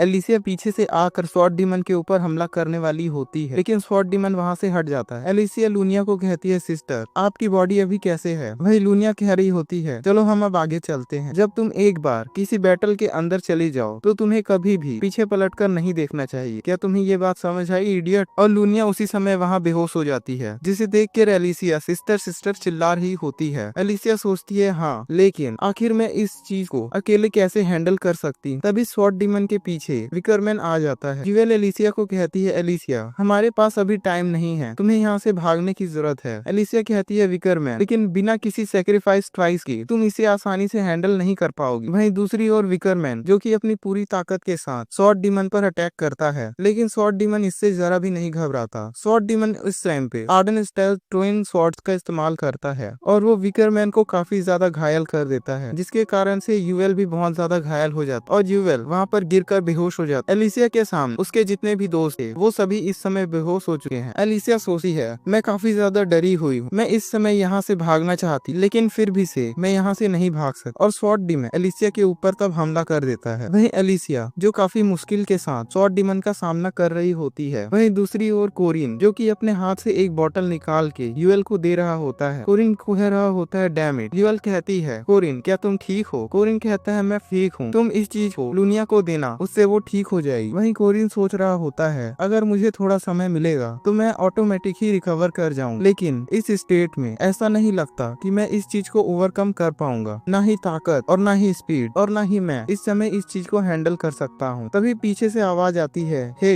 ऐसा लगता है कि तुम लोग काफी ज्यादा हारे हुए लग रहे हो। और हम देख सकते हैं पीछे से जायंट्स और बीस्ट किंग जो कि कोरिन की ओर बढ़ रहा होता है। बीस्ट किंग कोरिन के सर को अपने हाथों से पकड़ता है और वो कह रहा होता है तुम्हें उन लोगों के बारे में चिंता करने की जरूरत नहीं है। और बीस्ट किंग कोरिन को अपने साथ नीचे खींचते हुए ले जाता है, जिसे देख के यूएल कुछ भी नहीं कर पाती है और कोरिन चिल्लाते रह जाते। वहीं इस समय कोरिन जो कि बीस्ट किंग की हाथों में है और आसमान में झूल रहा है। बीस्ट किंग कोरिन को कह रहा होता है वो ब्राट जिसने फार्माक को किल किया है, चलो देखते हैं कि तुम में कितनी ताकत है। वही कोरिन हंसते हुए कहते हैं तुम बास्टर्ड, तुम्हारा बहुत बहुत थैंक। और कोरिन के सामने एक चीज पॉप अप होती है, सिस्टम बैकअप रिफ्लेक्शन, डिसिप्लिन को चेक कर दिया गया है। और तभी कोरिन अपने स्पेयर को अपने हाथ में बुलाता है और उसकी स्पेयर उसके पास आने लगती है। और कोरिन उसके बाद इटर्नल स्काई शिफ्ट का इस्तेमाल करता है और बीस्ट किंग के बहुत सारे स्नेक्स के हेड काट देता है और कोरिन उस पेड़ के ऊपर अपनी स्पेयर के साथ खड़े हो जाता है। और वहीं हम दूसरी ओर देख सकते हैं जहाँ पे बीस्ट किंग की हालत काफी ज्यादा खराब होती है, जिसके ऊपर ब्लड स्पेयर का इस्तेमाल किया गया है। वहीं नीचे की ओर जहाँ पे हुआरेन और मेरिएटा आ रहे होते हैं जो कोरिन को कह रहे होते हैं कोरिन क्या तुम ठीक हो? लेकिन तभी वो ऊपर की ओर देखते हैं जहाँ पे बीस्ट किंग उनके ऊपर ही गिर रहा होता है, जिसे देख के वो बहुत ज्यादा अलर्ट हो जाते हैं। लेकिन बीस्ट किंग के ऊपर कोरिन होता है। जब बीस्ट किंग जमीन पर आके गिरता है तो उसके ऊपर कोरिन होता है, जिसे देख के दोनों काफी ज्यादा खुश होते हैं। कोरिन कहता है तुम इस चीज को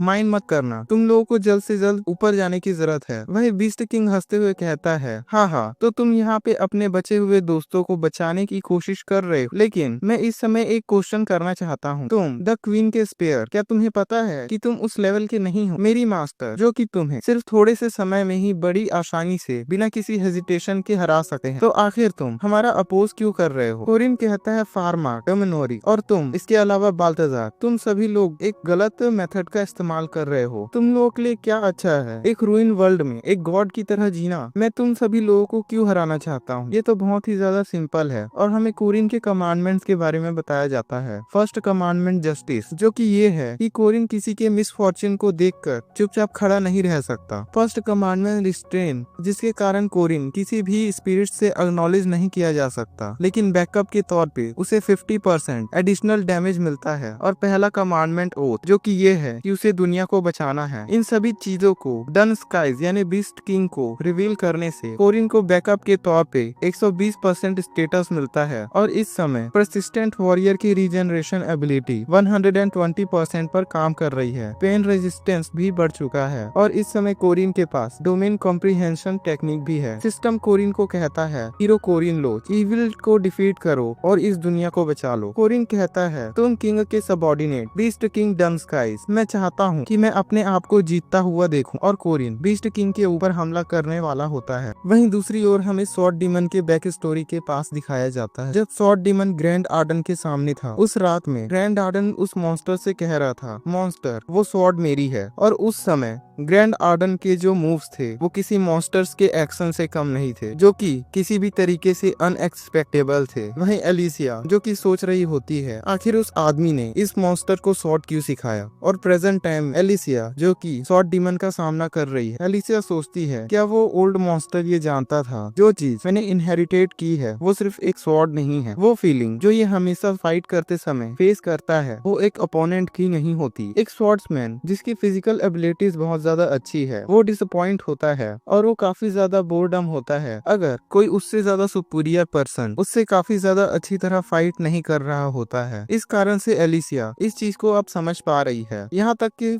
बहुत ज्यादा ग्रेट पावर्स के साथ कोई भी पर्सन यहाँ पे उस ओल्ड मैन ग्रैंड आर्डन की तरह किसी भी लेवल को रीच नहीं कर सकता है। तभी स्वॉर्ड डीमन एलिसिया के ऊपर अपनी स्वॉर्ड के साथ हमला कर देता है और एलिसिया के ऊपर बहुत सारी स्वॉर्ड्स जो कि लाल रंग में दिख रही होती हैं आगे बढ़ने की लगते हैं, जिनका सामना एलिसिया बड़ी मुश्किल से कर रही होती है। और तभी वहाँ पे एक धमाका होता है। एलिसिया सोचती है हालांकि एक बड़े ट्री को क्लाइम करना ताकि मैं बहुत सारे लंबे समय के बाद आसमान में पहुंच सकूं, तो आखिर मैं यहाँ क्यों आई हूँ। और एलिसिया उस धमाके से बाहर निकल रही होती है और एलिसिया कह रही होती है क्या तुम्हें ऐसा लगता है कि मैं तुम्हें काट नहीं सकती। और हम एलिसिया को देख सकते हैं जो बहुत ज्यादा बेहतरीन लग रही होती है, जिसकी आंखें चमक रही हो। स्वॉर्ड डीमन एलिसिया के ऊपर वापस अटैक करता है। एक अनएक्सपेक्टेबल सिचुएशन जिसके सामने अभी एलिसिया है, और एक ऐसा इमोशन जिसे वो इस समय फील नहीं कर सकता। वही स्वॉर्ड डीमन जो कि एलिसिया के ऊपर लगातार अटैक कर रहा होता है, जिसे एलिसिया को काफी चोटें लग रही होती है। एलिसिया इस समय फील कर सकती है कि वो एक प्रेडेटर है और उसका जो ओपोनेंट है वो उससे ताकतवर है, और वो इस समय कभी भी यहाँ पास हार सकती है, जो कि बिल्कुल भी सरप्राइजिंग बात नहीं होगी। और इस कारण से एलिसिया जो कि इतनी आसानी से हार मानने को तैयार, एलिसिया सोचती है आखिर मैं उसे काट क्यों नहीं पा रही। और हम देख सकते हैं एलिसिया जिसके बहुत सारे हाथ दिखाई देने लगते हैं, बिल्कुल स्वॉर्ड डीमन की तरह। वही स्वॉर्ड डीमन एलिसिया को देख के सोच रहा होता है आखिर ये लड़की अभी स्माइल क्यों कर रही है। एलिसिया इस समय फ्लैश शैशेस का इस्तेमाल कर रही है, और पहली बार कोई तकड़ा हटाए जो कि स्वॉर्ड डीमन को सीधे डायरेक्ट जाके हिट करता है। एलिसिया स्माइल करते हुए कहती है ऐसा लगता है कि तुम अब पहले से काफी ज्यादा स्लो हो गए हो। वही स्वॉर्ड डीमन सोच रहा होता है मेरे पास अभी बहुत सारी स्ट्रेंथ बची हुई और मैं बिल्कुल भी धीमा नहीं हुआ, जबकि ये लड़की मुझसे और भी ज्यादा तेज होती जा रही। और Alicia Arden style flash blade का इस्तेमाल करती जाती। इस समय स्वॉर्ड डीमन के लिए एलिसिया का सामना करना और भी ज्यादा मुश्किल होता जा रहा है, जिसके कारण से स्वॉर्ड डीमन बैक फुट पे जाता जा रहा है, और स्वॉर्ड डीमन को काफी ज्यादा चोटें लगती जा रही, जिस कारण से स्वॉर्ड डीमन जो कि दर्द के कारण जोरदार चीख मारता है। स्वॉर्ड डीमन पीछे नहीं हटना चाहता, इस कारण से स्वॉर्ड डीमन जो कि पूरी तरीके से लड़ने के लिए तैयार है, और स्वॉर्ड डीमन हमें फेयरलेस स्वेट 8 स्ट्राइक्स का इस्तेमाल करता है, जो कि एलिसिया को काफी ज्यादा चोटिल करने लगता है। और एक अटैक जो कि एलिसिया के गर्दन तक पहुंच जाता है, लेकिन एलिसिया बड़ी मुश्किल से डॉच करती है। वहीं एलिसिया सोच रही होती है पहली बार मुझे डोमेन स्लैश के बाद कुछ भी फील नहीं हो रहा है, मैं इसके मूवमेंट पहले ही देख पा रही हूँ। और एलिसिया इस समय माइंड्स आई का इस्तेमाल कर रही है, जो कि बिल्कुल लूनिया की टेक्निक की तरह है। और एलिसिया इस समय अपना एक अलग से डोमेन क्रिएट कर लेती है, और एलिसिया आगे बढ़ते हुए फ्लैश डेमोनिक स्लैश का इस्तेमाल करती है, जिससे स्वॉर्ड डीमन काफी ज्यादा घायल हो जाता है। वहीं एलिसिया सोच रही होती है मैं अब इस चीज को समझ पा रही हूँ कि मैं आखिर इतनी दूर यहाँ पे क्यों आई। इसके आगे एलिसिया पॉइजनस ड्रैगन एमरजेस का इस्तेमाल करती है, जो कि कोरियन की टेक्निक है। स्वॉर्डमैनशिप का टैलेंट एक इस तरह का टैलेंट है जैसे कि तुम्हें लड़ाई के समय किसी गोस्ट ने पोजेस कर लिया हो। इस समय एलिसिया अपने दुश्मन को सिर्फ कट डाउन करने के लिए आई हुई, और एलिसिया पूरी ताकत के साथ स्वॉर्ड डीमन पर अटैक करती है। एलिसिया सोच रही होती है अगर मैं इस अकेले को यहाँ पे हरा देती, मैं जरूर कभी न कभी उस ओल्ड मॉन्स्टर को रीच करने में कामयाब हो जाऊंगा। और एलिसिया और स्वॉर्ड डीमन की स्वॉर्ड जो कि एक दूसरे से टकराने वाली होती है। एलिसिया सोच रही होती है यहाँ कितना ज्यादा अंधेरा है, मैं अभी भी सभी लोगों के साथ बहुत ज्यादा बर्डन फील कर रही हूँ, सभी चीजों के साथ सिवाय इस आखिरी चीज, और वो ये है कि स्वॉर्ड डीमन जिसका जन्म और जिसकी जिंदगी, जिसके सारे एफर्ट, जो कि सारी चीजें सिर्फ मेरे लिए प्रिपेयर की गई, और ये मोमेंट जो कि मुझ में सिर्फ इस स्वॉर्ड डीमन के कारण आ पाया है, जहाँ पे मैं सिर्फ इतनी ज्यादा डिटरमाइंड हूँ कि मैं अपने ओपोनेंट को सिर्फ कट करना चाहती हूँ, और ये मेरे लिए आज तक का हाईएस्ट पीक है जो मैंने अब तक रीच किया हुआ है। और वहीं दूसरी ओर स्वॉर्ड डीमन जो कि Arden style sword ghost form का इस्तेमाल कर रहा होता है, और वो बहुत सारे अटैक्स एलिसिया की ओर करता है,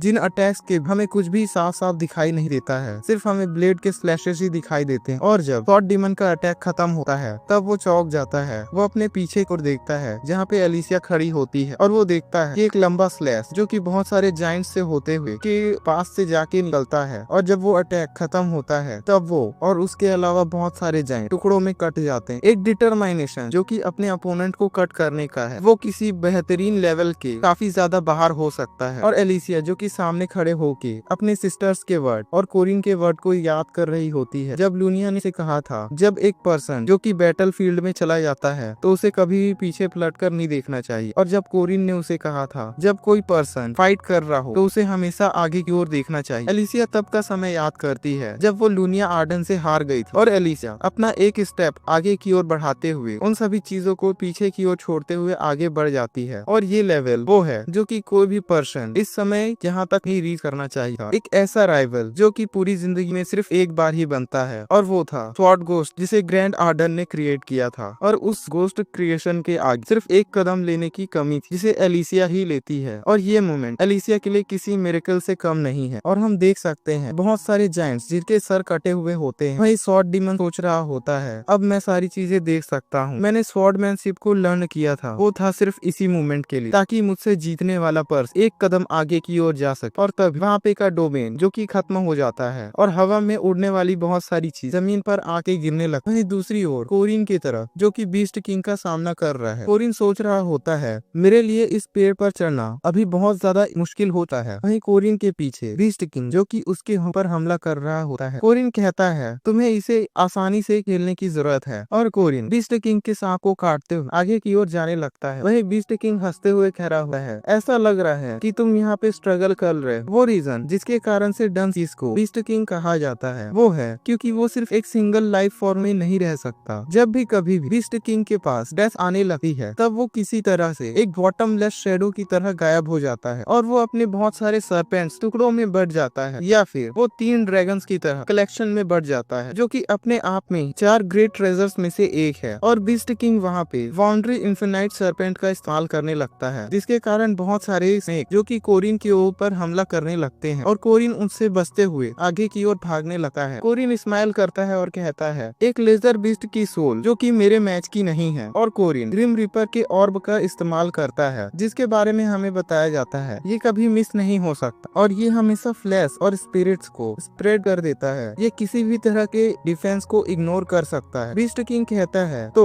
तुम ही सोल हार्वेस्टर हो लेकिन क्या तुम इस चीज के बारे में जानते हो मैं फिर भी से तुम्हारे ऊपर जीत पा सकता हूँ। क्या तुम्हारे पास इस चीज के लिए इनफ माना है? कोरिन ऊपर की ओर कूदते हुए कहता है तुम्हें बहुत सारी चीजें पता है लेकिन तुम फिर भी क्लूलेस, क्या तुम ऐसा नहीं? और बीस्ट किंग देखता है वो जहाँ पे खड़ा है वो जगह चमकने लगती है। बीस्ट किंग कहता है तुम मुझे ये मत बताओ। वहीं कोरिन सोच रहा होता है एक फर्टिलाइजर जिसका इस्तेमाल करते हुए मैंने एक ट्री के जितना बड़ा वर्ल्ड क्रिएट कर लिया है। तो वो एक ट्री जो कि आसमान को रीच कर चुका और जिसकी जड़ें जो कि एंडलेस माना को अब्सॉर्ब कर रही है। आखिर तुम सभी लोगों को क्या लगता है कि इसकी जड़ें कितने दूर तक फैली हो सकती है? ये पूरी की पूरी जमीन जो कि अब मेरे ग्रोथ के लिए टर्न होने वाली है और वो मेरा डोमेन बनाएगा और ये मुझे अंत तक इन्फिनाइट माना प्रोवाइड कराएगा। और हम देख सकते हैं कोरिन जो कि अपनी स्पेयर के ऊपर खड़ा होता है तभी उसे एक आवाज सुनाई देती है जो कह रही होती है क्वीन के फर्स्ट स्पेयर कोरिन लोच, मैं इस चीज को एडमिट करता हूँ इस फॉर्म में मैं डेफिनेटली तुमसे नहीं जीत सकता लेकिन मुझे खुद भी नहीं पता कि इसे कितना ज्यादा लंबा समय हो गया है जब मेरी सारी ताकतें मैंने यूनाइट करके इस फॉर्म में आई थी। वही कोरिन डंस किस को देख के सोच रहा होता है ये डंस किस के फाइनल फॉर्म्स में से एक है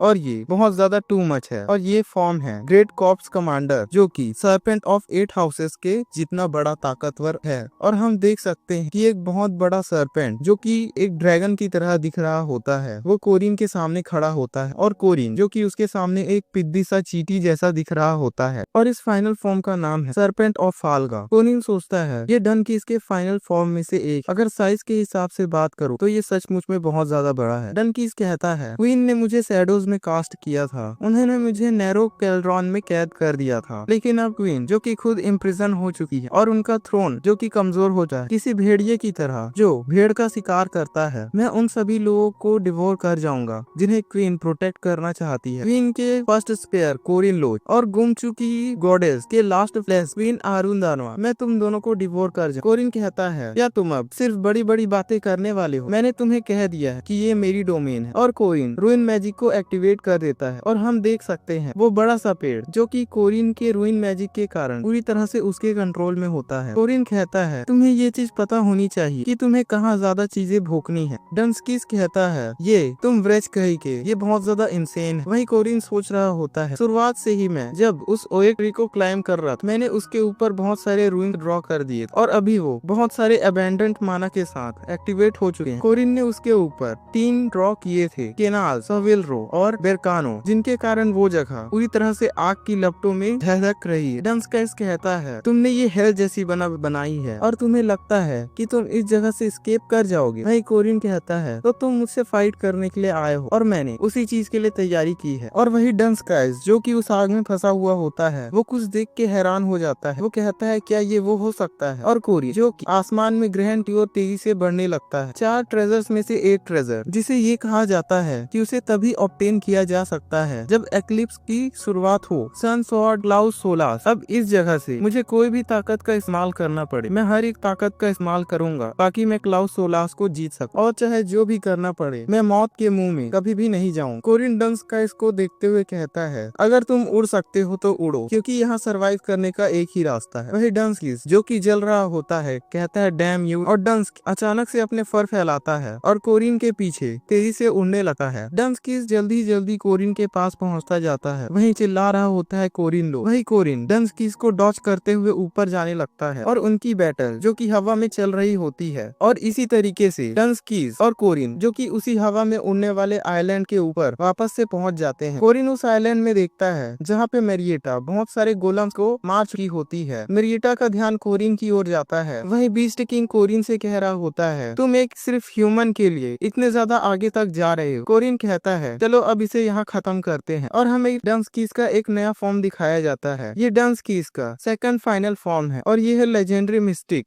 वही कोरिन सोच रहा होता है, लेकिन मेरा ऑल इन अटैक जो कि किसी लेजेंड्स को भी मार सकता है, और कोरिन अपने थर्ड कोर को एक्टिवेट कर लेता है। कोरिन अपनी पूरी ताकत के साथ एक खतरनाक अटैक करता है और Corin first demon spear black mistress का इस्तेमाल करता है जो कि सीधे डंस्काइस की ओर बढ़ रहा होता है। लेकिन डंस्काइस उस अटैक को देख चौकन्ना हो जाता है और जल्दी ही अपनी फॉर्म को चेंज कर लेता है और उस खतरनाक हमले से वो बच जाता है। डंस्काइस कह रहा होता है, मैंने तुम्हें पकड़ लिया। वही कोरिन सोचता है, उसने इस अटैक को ट्रांसफॉर्म होने से बहुत ज्यादा इजीली डॉच कर लिया। डंस्काइस अपने हाथों के ऊपर कुछ अटैक्स करता है जो कि कोरिन की ओर बढ़ते हैं और कोरिन उन अटैक्स को आसानी से तोड़ देता है। लेकिन कोरिन सोच रहा होता है, ये बहुत ज्यादा गलत हुआ, मेरा ऑल इन अटैक जो कि उसने बहुत ज्यादा आसानी से डॉच कर लिया। वही डंस्किस कह रहा होता है, वो कंडीशन जो कि क्रिम्सन रोवन फ्रूट ऑब्टेन करने के लिए थी, तुम्हें क्या लगता है कि वो आखिर क्या? और हम देखते हैं डंस्किस के हाथ में क्रिम्सन रोवन फ्रूट होता है जो कि नेगेटिव एनर्जी को फ्रूट्स में स्प्राउट करता है, और डंस्किस जो कि अपना हाथ ऊपर की ओर बढ़ाता है और उस फ्रूट से जो काली एनर्जी निकलती है वो ऊपर ग्रहण में इफेक्ट डालने लगती है। वही डंस्किस हंसते हुए कह रहा होता है, ये एक्लिप्स है, और हम देखते हैं कि उस ग्रहण को चारों तरफ से जड़ें घेर लेती है और उसे जोर से पकड़ लेती है। एक इन्फिनाइट फॉर्म ऑफ सर्पेंट जो कि किसी बड़े से कैसल को अपने अंदर समाने में काबिल है। 3 फेरोडियस ड्रैगन्स और 3 मैजिकल काउज, वो बीस्ट जो कि शैडो डार्कनेस का किंग है, द क्लाइमेशन मॉन्स्टर जो कि अंडरवर्ल्ड में सील था, और वो किंग जो कि सबू काउस पर राज करता है वो है ब्लैक ओएक। और हम एक बहुत ज्यादा खतरनाक मॉन्स्टर को देखते हैं जिसमें इस समय डंस्किस बदल चुका है, और इन सभी चीजों से ज्यादा ऊपर उसने इस समय बेहतरीन ट्रेजर को ऑब्टेन कर लिया है जो कि है सन स्वॉर्ड, और डंस्किस के पास से बहुत ज्यादा खतरनाक एनर्जी रिलीज हो रही होती है। कोरिन सोचता है, अगर मैं इसके बारे में सोचूं तो मुझे इस समय सन ट्विस्ट के सामने फाइट करना है। ऐसा लगता है कि मैं बहुत ज्यादा अनलक्की हूँ। और हमें नीचे एक बिल्डिंग दिखाई जाती है जिसमें कोरिन आकर लगता है और वो बिल्डिंग पूरी तरह से टुकड़ों में बढ़ जाती। उसका धमाका इतना जोरदार हुआ है कि आसपास कुछ भी नहीं बचा, सब कुछ तबाह हो जाता है। कोरिन काफी ज्यादा चोटिल होता है और कोरिन अपनी रूइन की पावर को एक्टिवेट करता है जो कि है केनास। बीस्ट किंग कह रहा होता है, क्या तुम यहाँ इतनी जल्दी ठीक भी हो गए? तो ऐसा लगता है कि तुमने इस चीज की भी तैयारी कर ली होगी। और डंस्किस वापस से एक फायर अटैक कोरिन की ओर करता है। डंस्किस कह रहा होता है, तुमने पूरे दिन इन सभी चीजों के लिए बहुत ज्यादा मेहनत, हालांकि फिर भी तुम्हारा मिशन जो था वो फेल हो गया। इस दुनिया की जितनी भी आग है वो सूनर्स के सामने यानी सन के सामने अपना बो डाउन करती है। कोरिन कह रहा होता है, फक, अब मैं यहाँ पे 1 मिनट भी बाय नहीं कर पाऊँ। और डंस्किस एक खतरनाक हमला जमीन की ओर करता है और हम देखते हैं एक बहुत बड़ा धमाका होता है। आसपास की सारी चीजें टूटने लगती हैं और कोरिन वहाँ से दूर हटते हुए दिखाई देता है। डंस्किस कोरिन के पास आते हुए कह रहा होता है, तुम मर जाओ, और डंस्किस कोरिन के ऊपर वापस हमला करता है। डंस्किस कह रहा होता है, तुम्हें क्या लगता है कि तुम लगातार इस तरीके से भाग सकते? वहीं कोरिन भागते हुए कह रहा होता है, ऐसा लगता है कि यहाँ पे सबसे ज्यादा फनी तुम, एक बीस्ट जो कि एक वेपन के साथ फाइट कर रहा है। ऐसा लगता है कि स्वॉर्ड डीमन एक स्पेशल नहीं था। ऐसा लगता है कि ये तुम बीस्ट में अब काफी ज्यादा सिंपल होता जा रहा है। वहीं बीस्ट किंग हंसते हुए कहता है, तुम्हारे बिग वर्ड्स,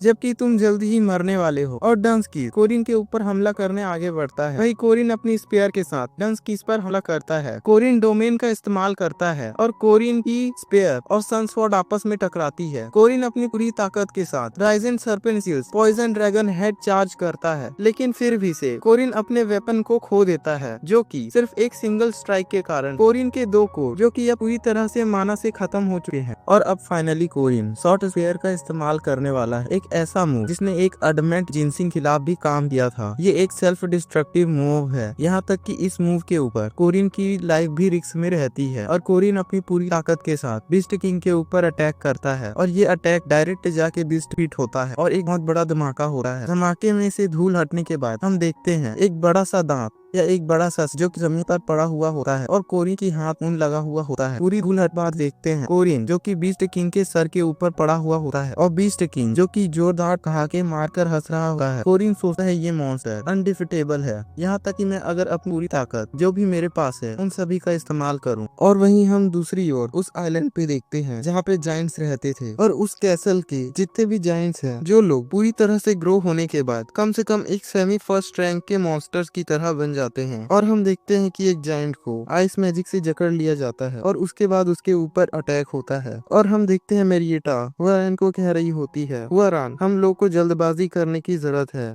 हम लोग को कोरिन की मदद करने की जरूरत है। यहाँ पे मेरिएटा और हुआरान जो कि स्पेशल रैंक डेमी ह्यूमंस की तरह है। हुआरान कहती है हाँ बट इनसे फाइट करना आसान नहीं है और हम देखते हैं हुआरान का पंच खाने के बाद भी वो डेमी ह्यूमन जायंट जो कि बिल्कुल सही सलामत खड़ा होता है। इस चीज को देख के मेरिएटा भी थोड़ी शॉक होती है। स्काई कैसल के जो जायंट्स हैं उनकी नंबर्स यहाँ पे 50 है। एलिसिया ने एक बहुत ही ज्यादा मिरेकल चीज करके दिखाई है। उसने सिर्फ अपने ब्लेड के एक ही स्ट्राइक से लगभग आधे से ज्यादा जायंट्स को खत्म कर दिया था, लेकिन वहाँ पे जितने भी जायंट्स थे वो सबसे ज्यादा वीकेस्ट थे और वो लोग डन स्काइस को फॉलो कर रहे थे। और जो जायंट अब बचे हुए हैं वो कैप्टन लेवल के जायंट हैं और वो लोग कम से कम सेमी रैंक के तो हैं ही, जो लोग बहुत लंबे समय से स्काई आइसलैंड पर रहते आ रहे हैं। और हम देखते हैं एक गोलम जायंट जिसके सर पर ताज लगा हुआ होता है और वो अपनी नजरों से मेरिएटा और हुआरान की तरफ देखता है। एक ऐसा मोमेंट जहाँ पे सर्वाइविंग ही बहुत ज्यादा मुश्किल लग रही है और यहाँ से एस्केप करके निकलना वो तो पूरी तरह इम्पॉसिबल है और अभी वो किसी भी हेल्प करने के बारे में और नहीं सोच सकते। इस कारण से कोरिन जो कि डन स्काइस के साथ अकेले बैटल कर रहा है उसे अभी और कोई हेल्प नहीं मिल सकती। वही डन स्काइस जो कि कोरिन को जमीन पर पटक देता है और हम देख सकते हैं कोरिन जिसका बहुत सारा ब्लड लॉस हो चुका होता है। परसिस्टेंट वॉरियर की रीजनरेशन एबिलिटी जो कि अपने लिमिट तक पहुंच गई है, रिकवरी और इससे ज्यादा तेज नहीं हो सकती है। कोरिन सोच रहा होता है अब मैं अपने बॉडी में बिल्कुल भी ऑरा और स्ट्रेंथ फील नहीं कर पा रहा हूँ, मेरी पूरी बॉडी अभी हैवी फील हो रही है और मेरी आंखें जो कि धुंधली महसूस हो रही है। क्या अब ऐसा हो सकता है कि मैं मरने वाला हूँ? और कोरिन तब का समय याद करता है जब उसने पार्क सीहो को मारा था और उसके सामने किसी की पैर आके रुकते हैं। ये पैर पार्क सीहो के होते हैं जो कि कह रहा होता है मैंने तुम्हें वार्न किया था, प्लेयर्स उतने ज्यादा स्ट्रॉन्ग होते हैं जितने ज्यादा लोगों को वो मारते हैं। एटलीस्ट कम से कम मैंने कहानी को फाइनल बैटल तक तो लेके गया था, लेकिन यहाँ पे तुम क्या कर रहे हो? अभी तुम मरने वाले हो, वो भी टार्टेस वाल्टास के छोटे छोटे सैनिकों से। क्या तुम अब सब चीजों को समझ पा रहे हो जो तुमने पहले की थी? वो सारी चीजें मीनिंगलेस थी। कोरिन कहता है तुम गलत कह रहे हो, आखिर तुम्हें ये चीज समझ क्यों नहीं आई है? मुझसे इस तरीके से बात करने से पहले क्या तुमने कभी अपने आप को देखा है? एक वैम्पायर बनने से पहले उसकी स्माइल जो कि लोगों को हमेशा खुश कर देती है, एक ऐसा चिल्ड्रन जिसने अपने आप को अभी अभी भी एक्सेप्ट करना चालू किया है और वो मेरे लिए आगे आई है।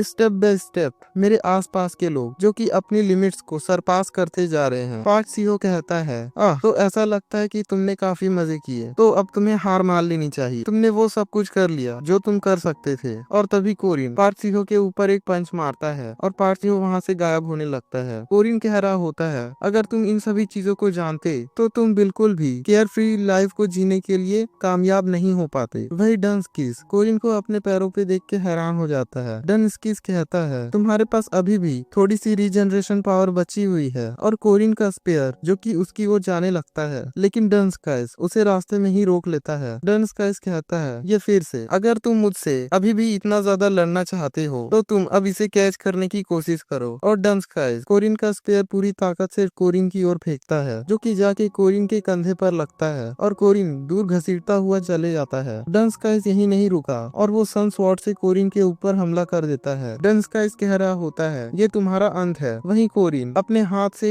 सन स्वॉर्ड को रोकने की कोशिश करता है, जिसके कारण कोरिन का हाथ जल जाता है और कोरिन को बहुत ज्यादा दर्द हो रहा होता है। और वहाँ पे एक जोरदार धमाका होता है और वहाँ की आग हटने के बाद हम देख सकते हैं कोरिन की आधी बॉडी जल चुकी होती है और डनस्काइज के हाथों में अभी भी सन स्वॉर्ड होती है। डनस्काइज वापस मुड़कर जाने लगता है, लेकिन वो कुछ देख के हैरान हो जाता है। वो देखता है कि कोरिन जो कि अभी भी उठ रहा है। डनस्काइज कोरिन को अपने हाथों से पकड़ लेता है। डनस्काइज कहता है तुम अभी तक मरे नहीं हो और वो कोरिन को दूर उठाकर फेंक देता है। और कोरिन जब हवा में होता है तब डनस्काइज उसके ऊपर हमला करने वाला होता है। डनस्काइज कह रहा होता है अगर मैं तुम्हारे बॉडी के हर एक छोटे पीस को जला के राख कर दूं, तब तुम किसी भी तरीके से रिवाइव करने के लायक नहीं बचोगे। और कोरिन के ऊपर बहुत सारी रोशनी पड़ने लगती है। डनस्काइज कह रहा होता है क्या तुम सचमुच में इस स्पेयर को पकड़ने की हिम्मत कर रहे हो जब तक कि तुम मर नहीं जाते, या फिर तुम फायर की ब्रेथ में जब तक जल के खत्म नहीं हो जाते। और डनस्काइज कोरिन के ऊपर बहुत ज्यादा फायर अटैक करता है, लेकिन डनस्काइज कुछ देख के कुछ समझ नहीं पाता है। डनस्काइज कह रहा होता है ये क्या हो रहा है, मेरी फायर जो कि वो सोखता जा रहा है, क्या ऐसा हो सकता है। और डनस्काइज जो कि अपने पास देखा है उसके पास सन स्वॉर्ड नहीं होती है। सन स्वॉर्ड इस समय कोरिन के हाथों में है और कोरिन ने सन स्वॉर्ड के ऊपर एक रूइन ऑफ रिग्रेशन को बना दिया था। जब कोरिन ने सन स्वॉर्ड के अटैक को अपने हाथ से रोका था, ये काम कोरिन ने उस समय किया था। कोरिन हाफते हुए कहता है एक सरपेंट या फिर एक छोटा सा टोड काऊ और अब वापस से एक ड्रैगन, इससे कोई फर्क नहीं पड़ता कि तुम डनस्कीज हो, सरपेंट हो या फिर तुम एक किंग हो।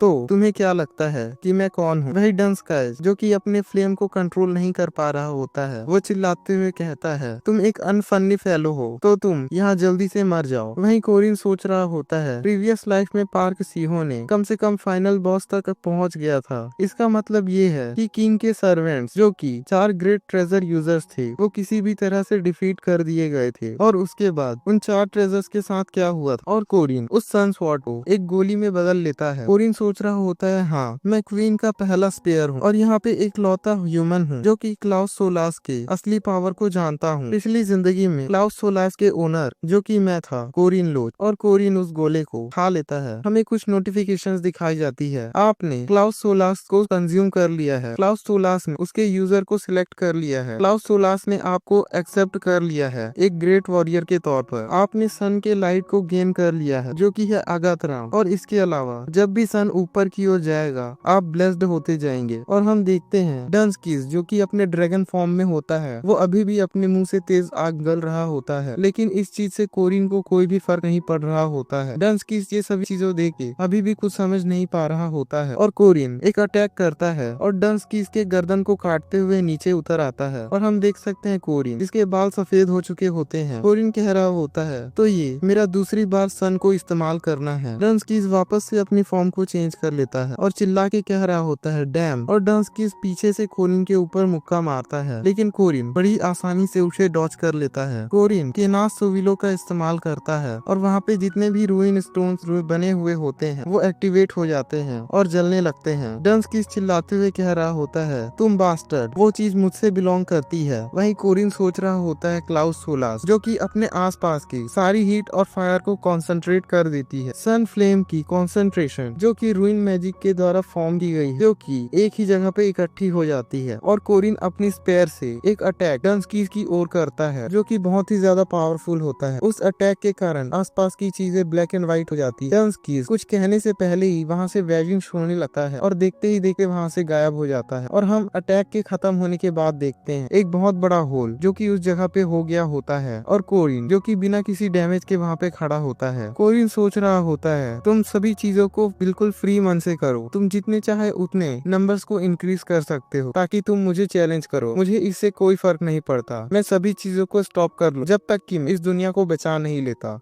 आगे हम आइसलैंड पे देखते हैं जहाँ पे हुआरान और मेरिएटा उन जाइंट से फाइट कर रही है, जहाँ पे हुआरान जो कि जाइंट्स को डिफीट करते जा रही है और एक जाइंट जो कि हुआरान के ऊपर हमला करते हुए कहता है डैम यू, तुमने मेरे अलाइज को चोट पहुंचाई है। तभी उस जाइंट के ऊपर ब्लड टेक्निक क्रिम्सन बो का इस्तेमाल होता है और वो अटैक उस जाइंट को जाके डायरेक्ट हिट करता है, जिससे वो जाइंट बहुत ज्यादा डैमेज पा लेता है। ये अटैक मेरिएटा ने किया था। इस समय मेरिएटा और हुआरान जो दोनों साथ मिलकर फाइट कर रही है। मेरिएटा हुआरान को कहती कहती है, वरान क्या तुमने भी ये चीज को फील किया है? यहाँ पे कोरिन के साइड में कुछ हुआ है, लेकिन अनोइंगली अभी हमारे सामने बहुत सारे लोग बचे हुए हैं और हम देखते हैं उन दोनों के सामने बहुत सारे जायंट्स खड़े होते हैं। मेरिएटा कहती है तो फिर डेकुगो और मैं यहाँ से निकलने का रास्ता बनाएंगे, लेकिन वो दोनों तभी कुछ देख के हैरान हो जाते हैं। वही जायंट्स जो कि आसमान में देख रहे होते हैं वो भी कुछ देख के हैरान हो जाते हैं। जायंट्स कहते हैं आखिर रुको, ये चीज क्या है? और वो देखते हैं कि आसमान में सन जो कि बहुत ज्यादा जोरदार चमक रहा होता है और आसमान से किसी आग के गोले की तरह कोई आदमी नीचे की ओर आता है। ये आदमी कोरिन लोच होता है जो कि इस समय सन सोलास का एस्पेक्ट है, जिसके हाथों में सन सोलास है, जिसे देख के सारे जायंट्स अपने घुटनों पे आ जाते हैं। यहाँ पे उनके पास और कोई भी ऑप्शन नहीं है, वो सिर्फ अपनी इंटेंशन के हिसाब से उस चीज को पालन कर सकते हैं, क्योंकि वो पावर जिसने उन सभी जायंट्स को यहाँ पे सील किया हुआ है, वो पावर जो कि सन की है। हुआरान जो कि कोरिन को देख रही होती है और तभी वो मेरिएटा की ओर देखती है जो कि अपनी जगह से गायब हो चुकी होती है। मेरिएटा जाके कोरिन से चिपक जाती है। कोरिन कह रहा होता है तुम एक एल्डर वैम्पायर हो, लेकिन फिर भी तुम्हारे लिए सन जो कि अनकंफर्टेबल हो सकता है, तो तुम्हें मुझसे अभी थोड़े डिस्टेंस में रहने की जरूरत है। क्या तुम ठीक हो? वही मेरिएटा कहती है इस चीज से कोई फर्क नहीं पड़ता, आखिर तुम इतने ज्यादा हर्ट क्यों हो? ऐसा लगता है कि तुम मुझे बहुत ज्यादा चिंता कराने वाले हो जब तक कि मैं मर नहीं जाती। वही हुआरान जो कि कोरिन के पास आके कहती है तुम बहुत ज्यादा हर्ट हो, और कोरिन हुआरान के सर पर हाथ रखता है। कोरिन कहता है लेकिन मैं अभी बिल्कुल ठीक, और टाइम के साथ कोरिन के सफेद बाल जो कि ऑटोमेटिक काले हो जाते हैं और जितने भी जायंट्स होते हैं वो वापस से नॉर्मल हो जाते हैं और कोरिन और बाकी लोगों की तरफ घूरने लगते हैं। कोरिन मुंह बनाते हुए कहता है ऐसा लगता है कि अभी भी हम ठीक नहीं हैं। वहीं बाकी सभी जायंट्स जो कि कोरिन और बाकी लोगों के पीछे भागते हुए कह रहे होते हैं चलो इन सभी लोगों को मार देते हैं, अब समय आ गया है कि हम इन सभी लोगों को मार दें। भाई कोरिन और बाकी सभी लोग जो कि पूरी ताकत से भाग रहे होते हैं। कोरिन भागते हुए कह रहा होता है मैंने ये बिल्कुल भी नहीं सोचा था कि ये चीज इतनी ज्यादा जल्दी बंद हो जाएगी। वही हुआरान कह रही होती है ये सभी बास्टर्ड्स, और तभी उनके ऊपर से एक बड़ा जायंट जो कि ताज पहना हुआ है वो कूदकर उनके आगे चला जाता है। हुआरान कह रही होती है आखिर इसके कदम इतने ज्यादा लंबे लंबे कैसे हैं? ताज पहना हुआ जायंट जो कि हमला करते हुए कह रहा होता है मैं तुम लोगों को मार दूंगा और सरफेस के जितने भी ह्यूमंस हैं उन सभी लोगों को सरफेस को डिवोर कर लूंगा। कोरिन इस चीज से काफी घबरा चुका होता है। कोरिन कहता है ऐसा लगता है कि हम लोग अब पकड़े जाने वाले हैं, लेकिन तभी उस बड़े से जायंट का हाथ कट जाता है, जिस चीज को देख के वो बड़ा जायंट काफी ज्यादा हैरान होता है। कोरिन सामने की ओर देखता है और हंसते हुए कहता है क्या तुम्हें ये नहीं लगता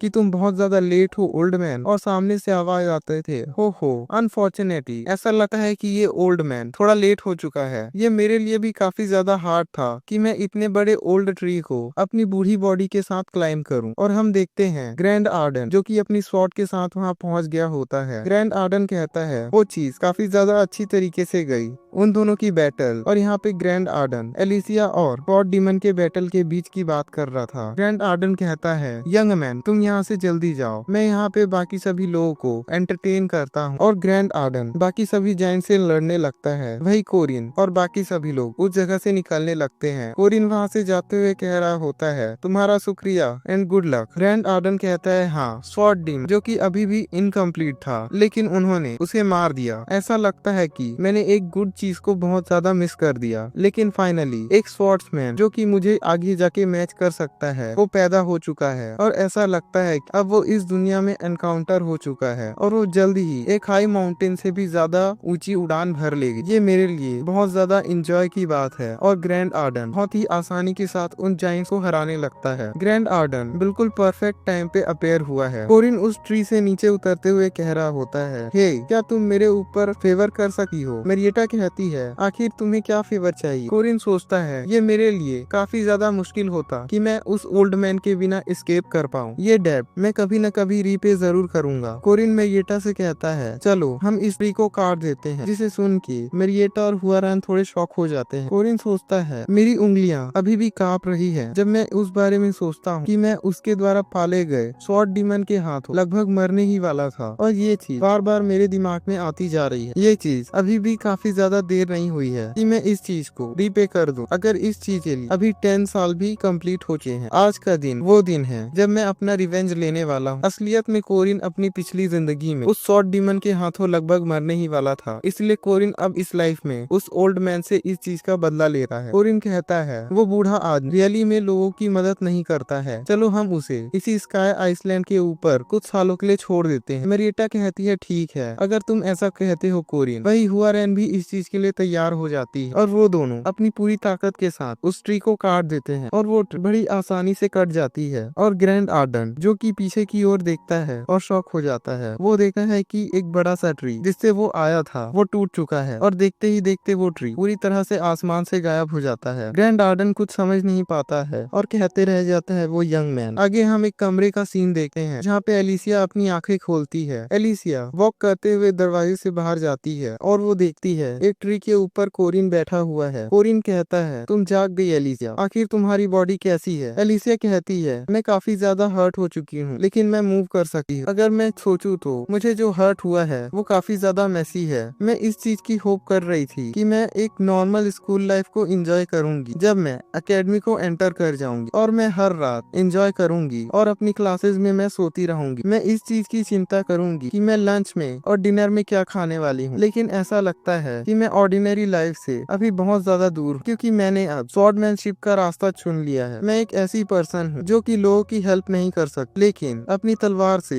सभी लोगों को काट सकती है। कोरिन कहता है ये चीज बुरा फील करने वाली नहीं है। एलिसिया कोरिन की बात की सुन के कहती है ये तुम क्या कह रहे हो? कोरिन कहता है जो चीज इम्पोर्टेंट है वो चीज है तुम्हारे मॉरल्स और तुम्हारी चॉइसेस। यहाँ तक कि अगर तुम ये फील करती हो कि तुम अपनी स्वॉर्ड के साथ जुड़ चुकी हो फिर भी तुम किसी भी पर्सन के ऊपर अपनी स्वॉर्ड ड्रॉ नहीं कर सकते। इस दुनिया में बहुत सारे वियर्ड पीपल्स हैं और वो लोग हमेशा स्ट्रेंज चॉइसेस बनाते हैं लेकिन तुम एक नॉर्मल लाइफ जीना चाहती हो यहाँ तक कि तुम्हारे पास जबकि ऐसी पावर्स हैं तो तुम अपने ऊपर और ज्यादा प्राउड करना अफोर्ड कर सकती हो। एलिसिया कोरिन के कंधे पर अपना सर रखते हुए कहती है तुम मुझसे प्रॉमिस करो क्योंकि मैं एक वियर्ड पर्सन हूँ तो तुम हमेशा मेरी तरफ रहोगे और हमेशा मेरी केयर करते रहोगे। मैं ये नहीं जानती कि मैं कब गलत रास्ते में चली जाऊँ तो तुम मेरी हमेशा हेल्प करते रहना ताकि मैं अपनी ऑर्डिनरी जिंदगी को हमेशा एंजॉय करती रहूं। तुम मेरे साथ वीकेंड्स में टाउन के बाहर चलना और मेरे साथ खाना खाना और हम लोग नए नए कहानियां देखने चलेंगे। हम लोग साथ में शॉपिंग चलेंगे और साथ में डिजर्ट खाएंगे जो कि एक नाइस कैफे के अंदर होगा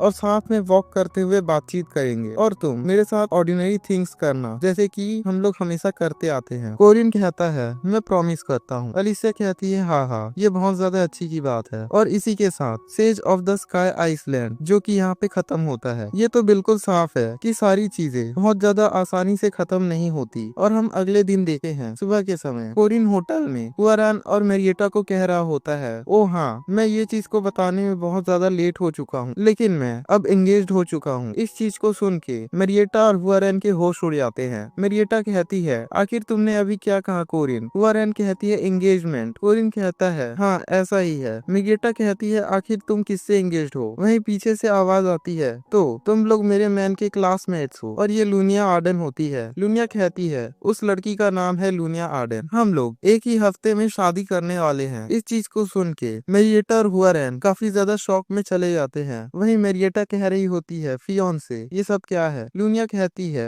अगर डेओनाल फैमिली की हेयर और ग्रैंड जुएन फैमिली की नन जो कि मेरी शादी में शामिल होना चाहेंगी तो आर्डन फैमिली आप दोनों को इनवाइट करके बहुत ज्यादा खुश होगी। वहीं लूनिया सोच रही होती है हाँ ये दोनों बहुत ज्यादा शॉक्ड लग रही हैं और मैं इस जोक को लगातार प्ले करने वाली हूँ बस और 5 मिनट इससे पहले कि मैं ये चीज रिवील करूँ कि ये एक प्रैंक है। कोरिन कहता है ये तब की बात है जब मैंने अपने दिल में एक जलता हुआ प्यार लूनिया के लिए महसूस किया। वहीं लूनिया कहती है यहाँ तक कि एक यंग एज में इसका एटीट्यूड मेरे दिल को छू गया। और उस दिन फुल मून की रात तभी मेरिएटा अपने सूट से उठी है और कहती है मैं यहाँ से जा रही हूँ और मेरिएटा अपने इल्यूजन में जो उसने 100 सालों के बाद देखा था उसमें खो जाती है। मेरिएटा कहती है 100 साल बाद। कोरिन मेरिएटा के शब्दों को समझ नहीं पाता है। कोरिन कहता है आखिर उसके साथ क्या हो गया? तभी दूसरी तरफ से कुछ आवाज आती है जिसे देख के कोरिन और भी ज्यादा कंफ्यूज होने लगता है। जहाँ हुआरान रो रही होती है। हुआरान रोते हुए कह रही होती है कांग्रेट्स स्टे हैप्पी। कोरिन कहता है रुक जाओ रान ये तो एक्चुअली एक जोक। और तभी हुआरान उस जगह से भागते हुए चली जाती है। वहीं कोरिन कोरिन जो कि अपनी टेबल से गिर चुका होता है और कह रहा होता है, आखिर मैं इस मैस को कैसे ठीक कर सकता हूँ। और लूनिया कहती है, ओ तुम तो एक बहुत ज्यादा पॉपुलर मैन मेरे फियांसे। कुछ समय बाद रात हो जाती है और कोरिन अपने कमरे में जाते हुए कह रहा होता है, आखिर वो दोनों कहाँ चली गई। मुझे उन दोनों से माफी मांगने की जरूरत है जब भी मैं उन्हें देखूंगा, लेकिन तब क्या होगा अगर वो दोनों वापस से भाग जाएं। हेवनली यक्षा की फिजिकल कैपेबिलिटी मेरे लिए इस चीज को इम्पॉसिबल बना देती है कि मैं उसे पकड़ पाऊं। लेकिन तभी कोरिन कुछ महसूस करता है कि कोई उसके पीछे है। कोरिन अचानक से पीछे मुड़ता है और कहता है, रान मुझे तुमसे कुछ कहना है। वहीं हम रान को देखते हैं जो कह रही होती है, मैं तुमसे और कुछ बात नहीं करना चाहती हूँ। और रान कोरिन की ओर बढ़ने लगती है। वही कोरिन रान को इस तरीके से देख के थोड़ा शॉक होता है। रान नाइट ड्रेस में कोरिन के पास आई हुई होती है। रान कह रही होती है, कोरिन मैं आज की रात तुम्हारे साथ सोने वाली हूँ। वही कोरिन सोच रहा होता है, रान लेकिन तुम हुआ नहीं हो। और कुछ समय बाद कोरिन कह रहा होता है, यहाँ तक कि वो बहुत ज्यादा बोल्ट बातें कर रही, लेकिन अभी भी वो सिर्फ एक कीड़ी है जो कि सोने के समय हाथ पकड़ के सोना चाहती है। और हम देखते हैं कि कोरिन और हुआरैन एक बेड पे सोए हुए होते हैं। कोरिन कहता है, हाँ ऐसा लगता है कि ये काफी ज्यादा रिलीफ की बात है। कुछ समय बाद सुबह हो जाती है। कोरिन हुआरैन को कह रहा होता है, रान नहीं हुआ तुम जल्दी उठ गई। वही हुआरैन कह रही होती है, वो नहीं आ रहा है। कोरिन पूछता है, आखिर तुम किसकी बात कर रहे हो। हुआरैन कहती है, मुझे क्रेन नहीं आ रहा है। आखिर यहाँ पे कोई क्रेन क्यों नहीं आ रहा है। वही कोरिन पीछे अंगड़ाइयां लेते हुए कहता है, यहाँ पे कोई भी क्रेन यहाँ आसपास नहीं है। हम लोगों को यहाँ से नॉर्थ की ओर जाना पड़ेगा। वहाँ पे मेरे ख्याल से बहुत सारे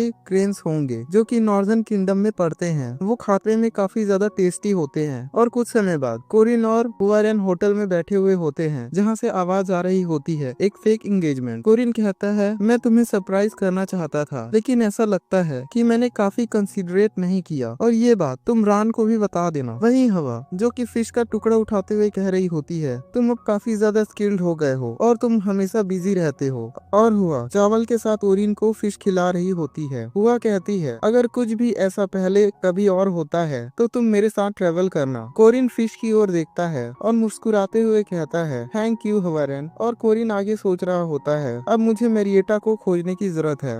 आर्डन फैमिली के सर्वेंट्स ऐसा नहीं लगता कि उन लोगों को पता होगा कि वो कहाँ है। मैरिएटा को खोजने के लिए आखिर मैं क्या कर सकता हूँ। और हम डेकुगो को देखते हैं जो चश्मा लगा के खड़ा होता है। कोरिन सोच रहा होता है, आखिर ये इतना ज्यादा पॉपुलर क्यों है। और वहीं डेकुगो के आसपास बहुत सारी कुत्तियां खड़ी होते हैं जिनकी आंखों में हार्ट बना हुआ होता है। कोरिन कहता है, जब हम लोग वापस जाएंगे तब मैं इस चीज के लिए श्योरिटी देता हूँ कि मैं तुम्हें हाईएस्ट क्वालिटी का काऊ मीट खिलाऊंगा। तो तुम मुझे अभी बताओ कि तुम्हारी मम्मा कहाँ है। वहीं डेकुगो अपना बैंक बैलेंस दिखाते हुए कहता है, और उसका बैंक बैलेंस हम देख सकते हैं जिसमें 2950 गोल्ड है। कोरिन सोचता है, आखिर इसके पास मुझसे ज्यादा गोल्ड क्यों है, जबकि मैंने बहुत बार अपनी जिंदगी को रिस्क में डाला है। और डेकुगो जो कि बहुत ज्यादा टीजिंग और काफी सारी बातचीत के बाद फाइनली कहाँ पे मैरिएटा है उस जगह को बता देता है। और उस जगह के बाहर से आवाज आ रही होती है, क्या तुम मुझे इस तरीके की बातों को जल्दी बता दिया करो। वही कोरिन कह रहा होता है, सॉरी। वो जगह है Arden manor exterior gas chamber. वहीं कोरिन सोच रहा होता है, जब उसे सारी चीजें पता चली तब वो काफी ज्यादा एम्बेरस लग रही थी और उसने ऊपर के बैंकेट को कुछ समय के लिए अपने ऊपर से हटा लिया। वहीं हम मैरिएटा को देखते हैं जो ब्लैंकेट से लिपटी हुई होती है और ठीक से खड़ी भी नहीं हो पा रही होती है। मैरिएटा कहती है, कोरिन। कोरिन कहता है, हाँ। मैरिएटा कहती है, मुझे तुम पर बिलीव है। मैं तुम्हारे ऊपर कभी डाउट नहीं कर सकती। मैं तुम्हारे ऊपर हमेशा बिलीव करूंगी अगर तुम मुझसे ये भी कहोगे कि तुम तुम्हारे पास के गोल्ड को ट्रिपल कर सकते हो। और मैं इस चीज पर भी बिलीव करूंगी कि अगर तुम कहोगे कि एक कॉमेट जो कि कल गिरने वाला है। और हम मैरिएटा को देखते हैं जिसके कपड़े इधर उधर हो चुके होते हैं और उसके बाल बिखरे हुए होते हैं। मैरिएटा कहती है, कोरिन तुम्हें कम से कम मुझसे झूठ बोलने की कोई जरूरत नहीं है। वहीं मैरिएटा सोच रही होती है, इससे कोई फर्क नहीं पड़ता कि तुम क्या करते हो, क्योंकि 100 साल के बाद तुम मेरे ही होने वाले हो। और इस तरीके से उन सभी लड़कियों को जो कोरिन को लाइक करती हैं उन्हें ये पता चल गया कि कोरिन की एंगेजमेंट फेक है। और इसके कारण उन लोगों को ये रियलाइज हो गया कि कोरिन और लूनिया की डेट जो कि एक फेक डेट है, सिवाय इस इकलौती लड़की के जो कि है एलिसिया। और हम देखते हैं एलिसिया चेयर पे बैठी हुई होती है और छुप छुप के कोरिन और लूनिया को देख रही होती है। एलिसिया सोचती है, आखिर मैं यहाँ क्यों हूँ। और एलिसिया तब का समय याद कर रही होती है जब कोरिन ने उसकी जान बचाई थी। एलिसिया सोचती है, ये बहुत ज्यादा स्ट्रेंज मूड जो कि सेमेस्टर की शुरुआत में ही शुरू हो गया था। क्या ये तब शुरू हुआ था जब शॉर्ट ब्रेक स्टॉकिंग इंसिडेंट हुआ था, और या फिर ये तब चालू हुआ था जब सीरियल किलिंग इंसिडेंट चालू हुआ था, और या फिर ये तब चालू हुआ था जब उसने मुझसे कहा था कि वो हमेशा मेरे साथ रहेगा। कोरिन और मेरा रिलेशन।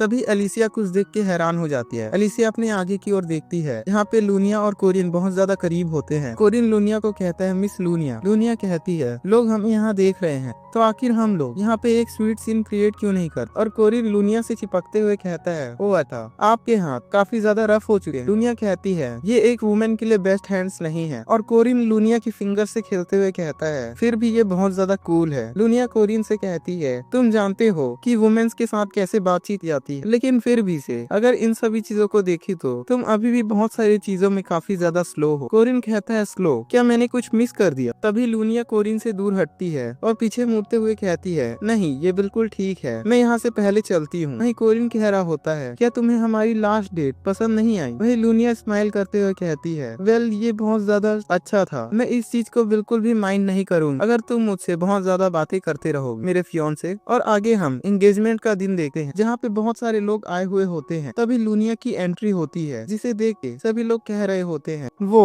अब बहुत ज्यादा सुंदर लग रही है आर्डन। और लूनिया की बाजू में कोरिन खड़ा होता है। लूनिया कहती है तुम एक ऐसे आदमी जो ये चीज जानता है कि वुमेन को कैसे हैप्पी किया जाए। कोरिन कहता है क्या मैं सचमुच में ये कर पाया? I thought. तभी अनाउंसमेंट होती है चलो कोरिन लोच और लूनिया आर्डन की एंगेजमेंट की शुरुआत की जाए। और लूनिया और कोरिन थोड़ी देर डांस करते हैं। तभी वहाँ पास किसी की आवाज आती है रुक जाओ। ये एलिसिया होती है जो चिल्लाते हुए कह रही होती है ये एंगेजमेंट, मैं इस एंगेजमेंट को एक्सेप्ट करने से रिफ्यूज करती हूँ। और हमें एलिसिया और लूनिया के बचपन का सीन आया जाता है जहाँ पे कई सारे लोग एलिसिया को डर्टी बास्टर्ड चाइल्ड कह रहे होते हैं। लूनिया कहती है डर्टी ये बहुत ज्यादा इम्पॉसिबल है, ये बहुत ज्यादा ब्यूटीफुल थिंग है, ये मेरी छोटी बहन वो बेबी जो सिर्फ 2.3 kg के साथ पैदा हुई थी। और हम छोटी एलिसिया को देखते हैं जो कह रही होती है सिस्टर मैं थोड़ी लंबी हो गई हूँ, मैं 100 सेंटीमीटर तक लंबी हो गई हूँ। सिस्टर मैं आपकी तरह बिल्कुल एक कूल नाइट बनने वाली, क्या आपको हनी बॉम्ब कैंडी चाहिए? लूनिया के हिसाब से एलिसिया जो कि अपने आंखों से बातचीत करती है और वहीं बड़ी एलिसिया कह रही होती है सिस्टर मैं कल एकेडमी जाने वाली हूँ। लेकिन जब एलिसिया ग्रो हो गई तो लूनिया के चेहरे पे कम और फ्लोस पर देख के लूनिया से ज्यादा बातचीत कर। और एलिसिया को एकेडमी में गए हुए आधा साल से ज्यादा हो गया है। एक ऐसा चाइल्ड जो कि अपनी चीजों को क्लेम करने के लिए अनेबल था वो अब पहले से बहुत ज्यादा ग्रो हो चुका है। और लूनिया मुस्कुराने लगती है। लूनिया सोच रही होती है क्या उसने फाइनली अपना मन बना लिया है। वहीं एलिसिया जो कि कोरिन को खींचते हुए ले जा रही होती है। कोरिन कह रहा होता है एलिसिया आखिर तुम क्या कर रही हो? एलिसिया कहती है तुम मुझे फॉलो करो। और बाकी सभी लोग इसे देख के काफी ज्यादा एंजॉय कर रहे होते हैं। वही लूनिया की मॉम कह रही होती है आखिर तुम सभी लोग किस चीज का इंतजार कर रहे हो, जाओ और उसे पकड़ो। वही एलिसिया एक्टिंग करते हुए कहती है ओ नो मदर मैं सचमुच में बहुत ज्यादा शॉक। वही लूनिया की मॉम कह रही होती है क्या तुम ठीक हो? तभी वहाँ पास एक आवाज आती है कोरिन। और वहाँ पास डोनाव्स का बहुत बड़ा राइडिंग बर्ड जो कि आसमान में उड़ रहा होता है। लोग उसे देखकर बात कर रहे होते हैं आखिर ये क्या चीज है। उस बर्ड गोरान लटकी हुई के होती है और कह रही होती है कम ऑन तुम लोग ऊपर आ जाओ। एलिसिया आगे बढ़ने से पहले पीछे की ओर कर देती है। वो देखती है कि लूनिया स्माइल कर रही है जिस चीज को एलिसिया कुछ भी समझ पाती। और एलिसिया कोरिन और हवारैन के साथ आसमान में उड़ जाते हैं। वही लूनिया नीचे कह रही होती है ये मेरे लिए सचमुच में बहुत ज्यादा शॉकिंग था और इस चीज ने मुझे बहुत ज्यादा तोड़ दिया है। मैं अभी बहुत लंबे टाइम के लिए किसी भी मैन से मिलना नहीं चाहता। वही लूनिया की मॉम कह रही होती है आखिर ये सब कुछ क्या था। और इस तरीके से एक स्मॉल वेडिंग जो कि एक प्रेस्टिजियस फैमिली में एक्योर्ड की गई थी आर्डेंस के द्वारा जो कि टूटे हुए खत्म की है। और दूसरी तरफ हम कोरिन की ओर देखते हैं जहाँ पे आवाज आ रही होती है हे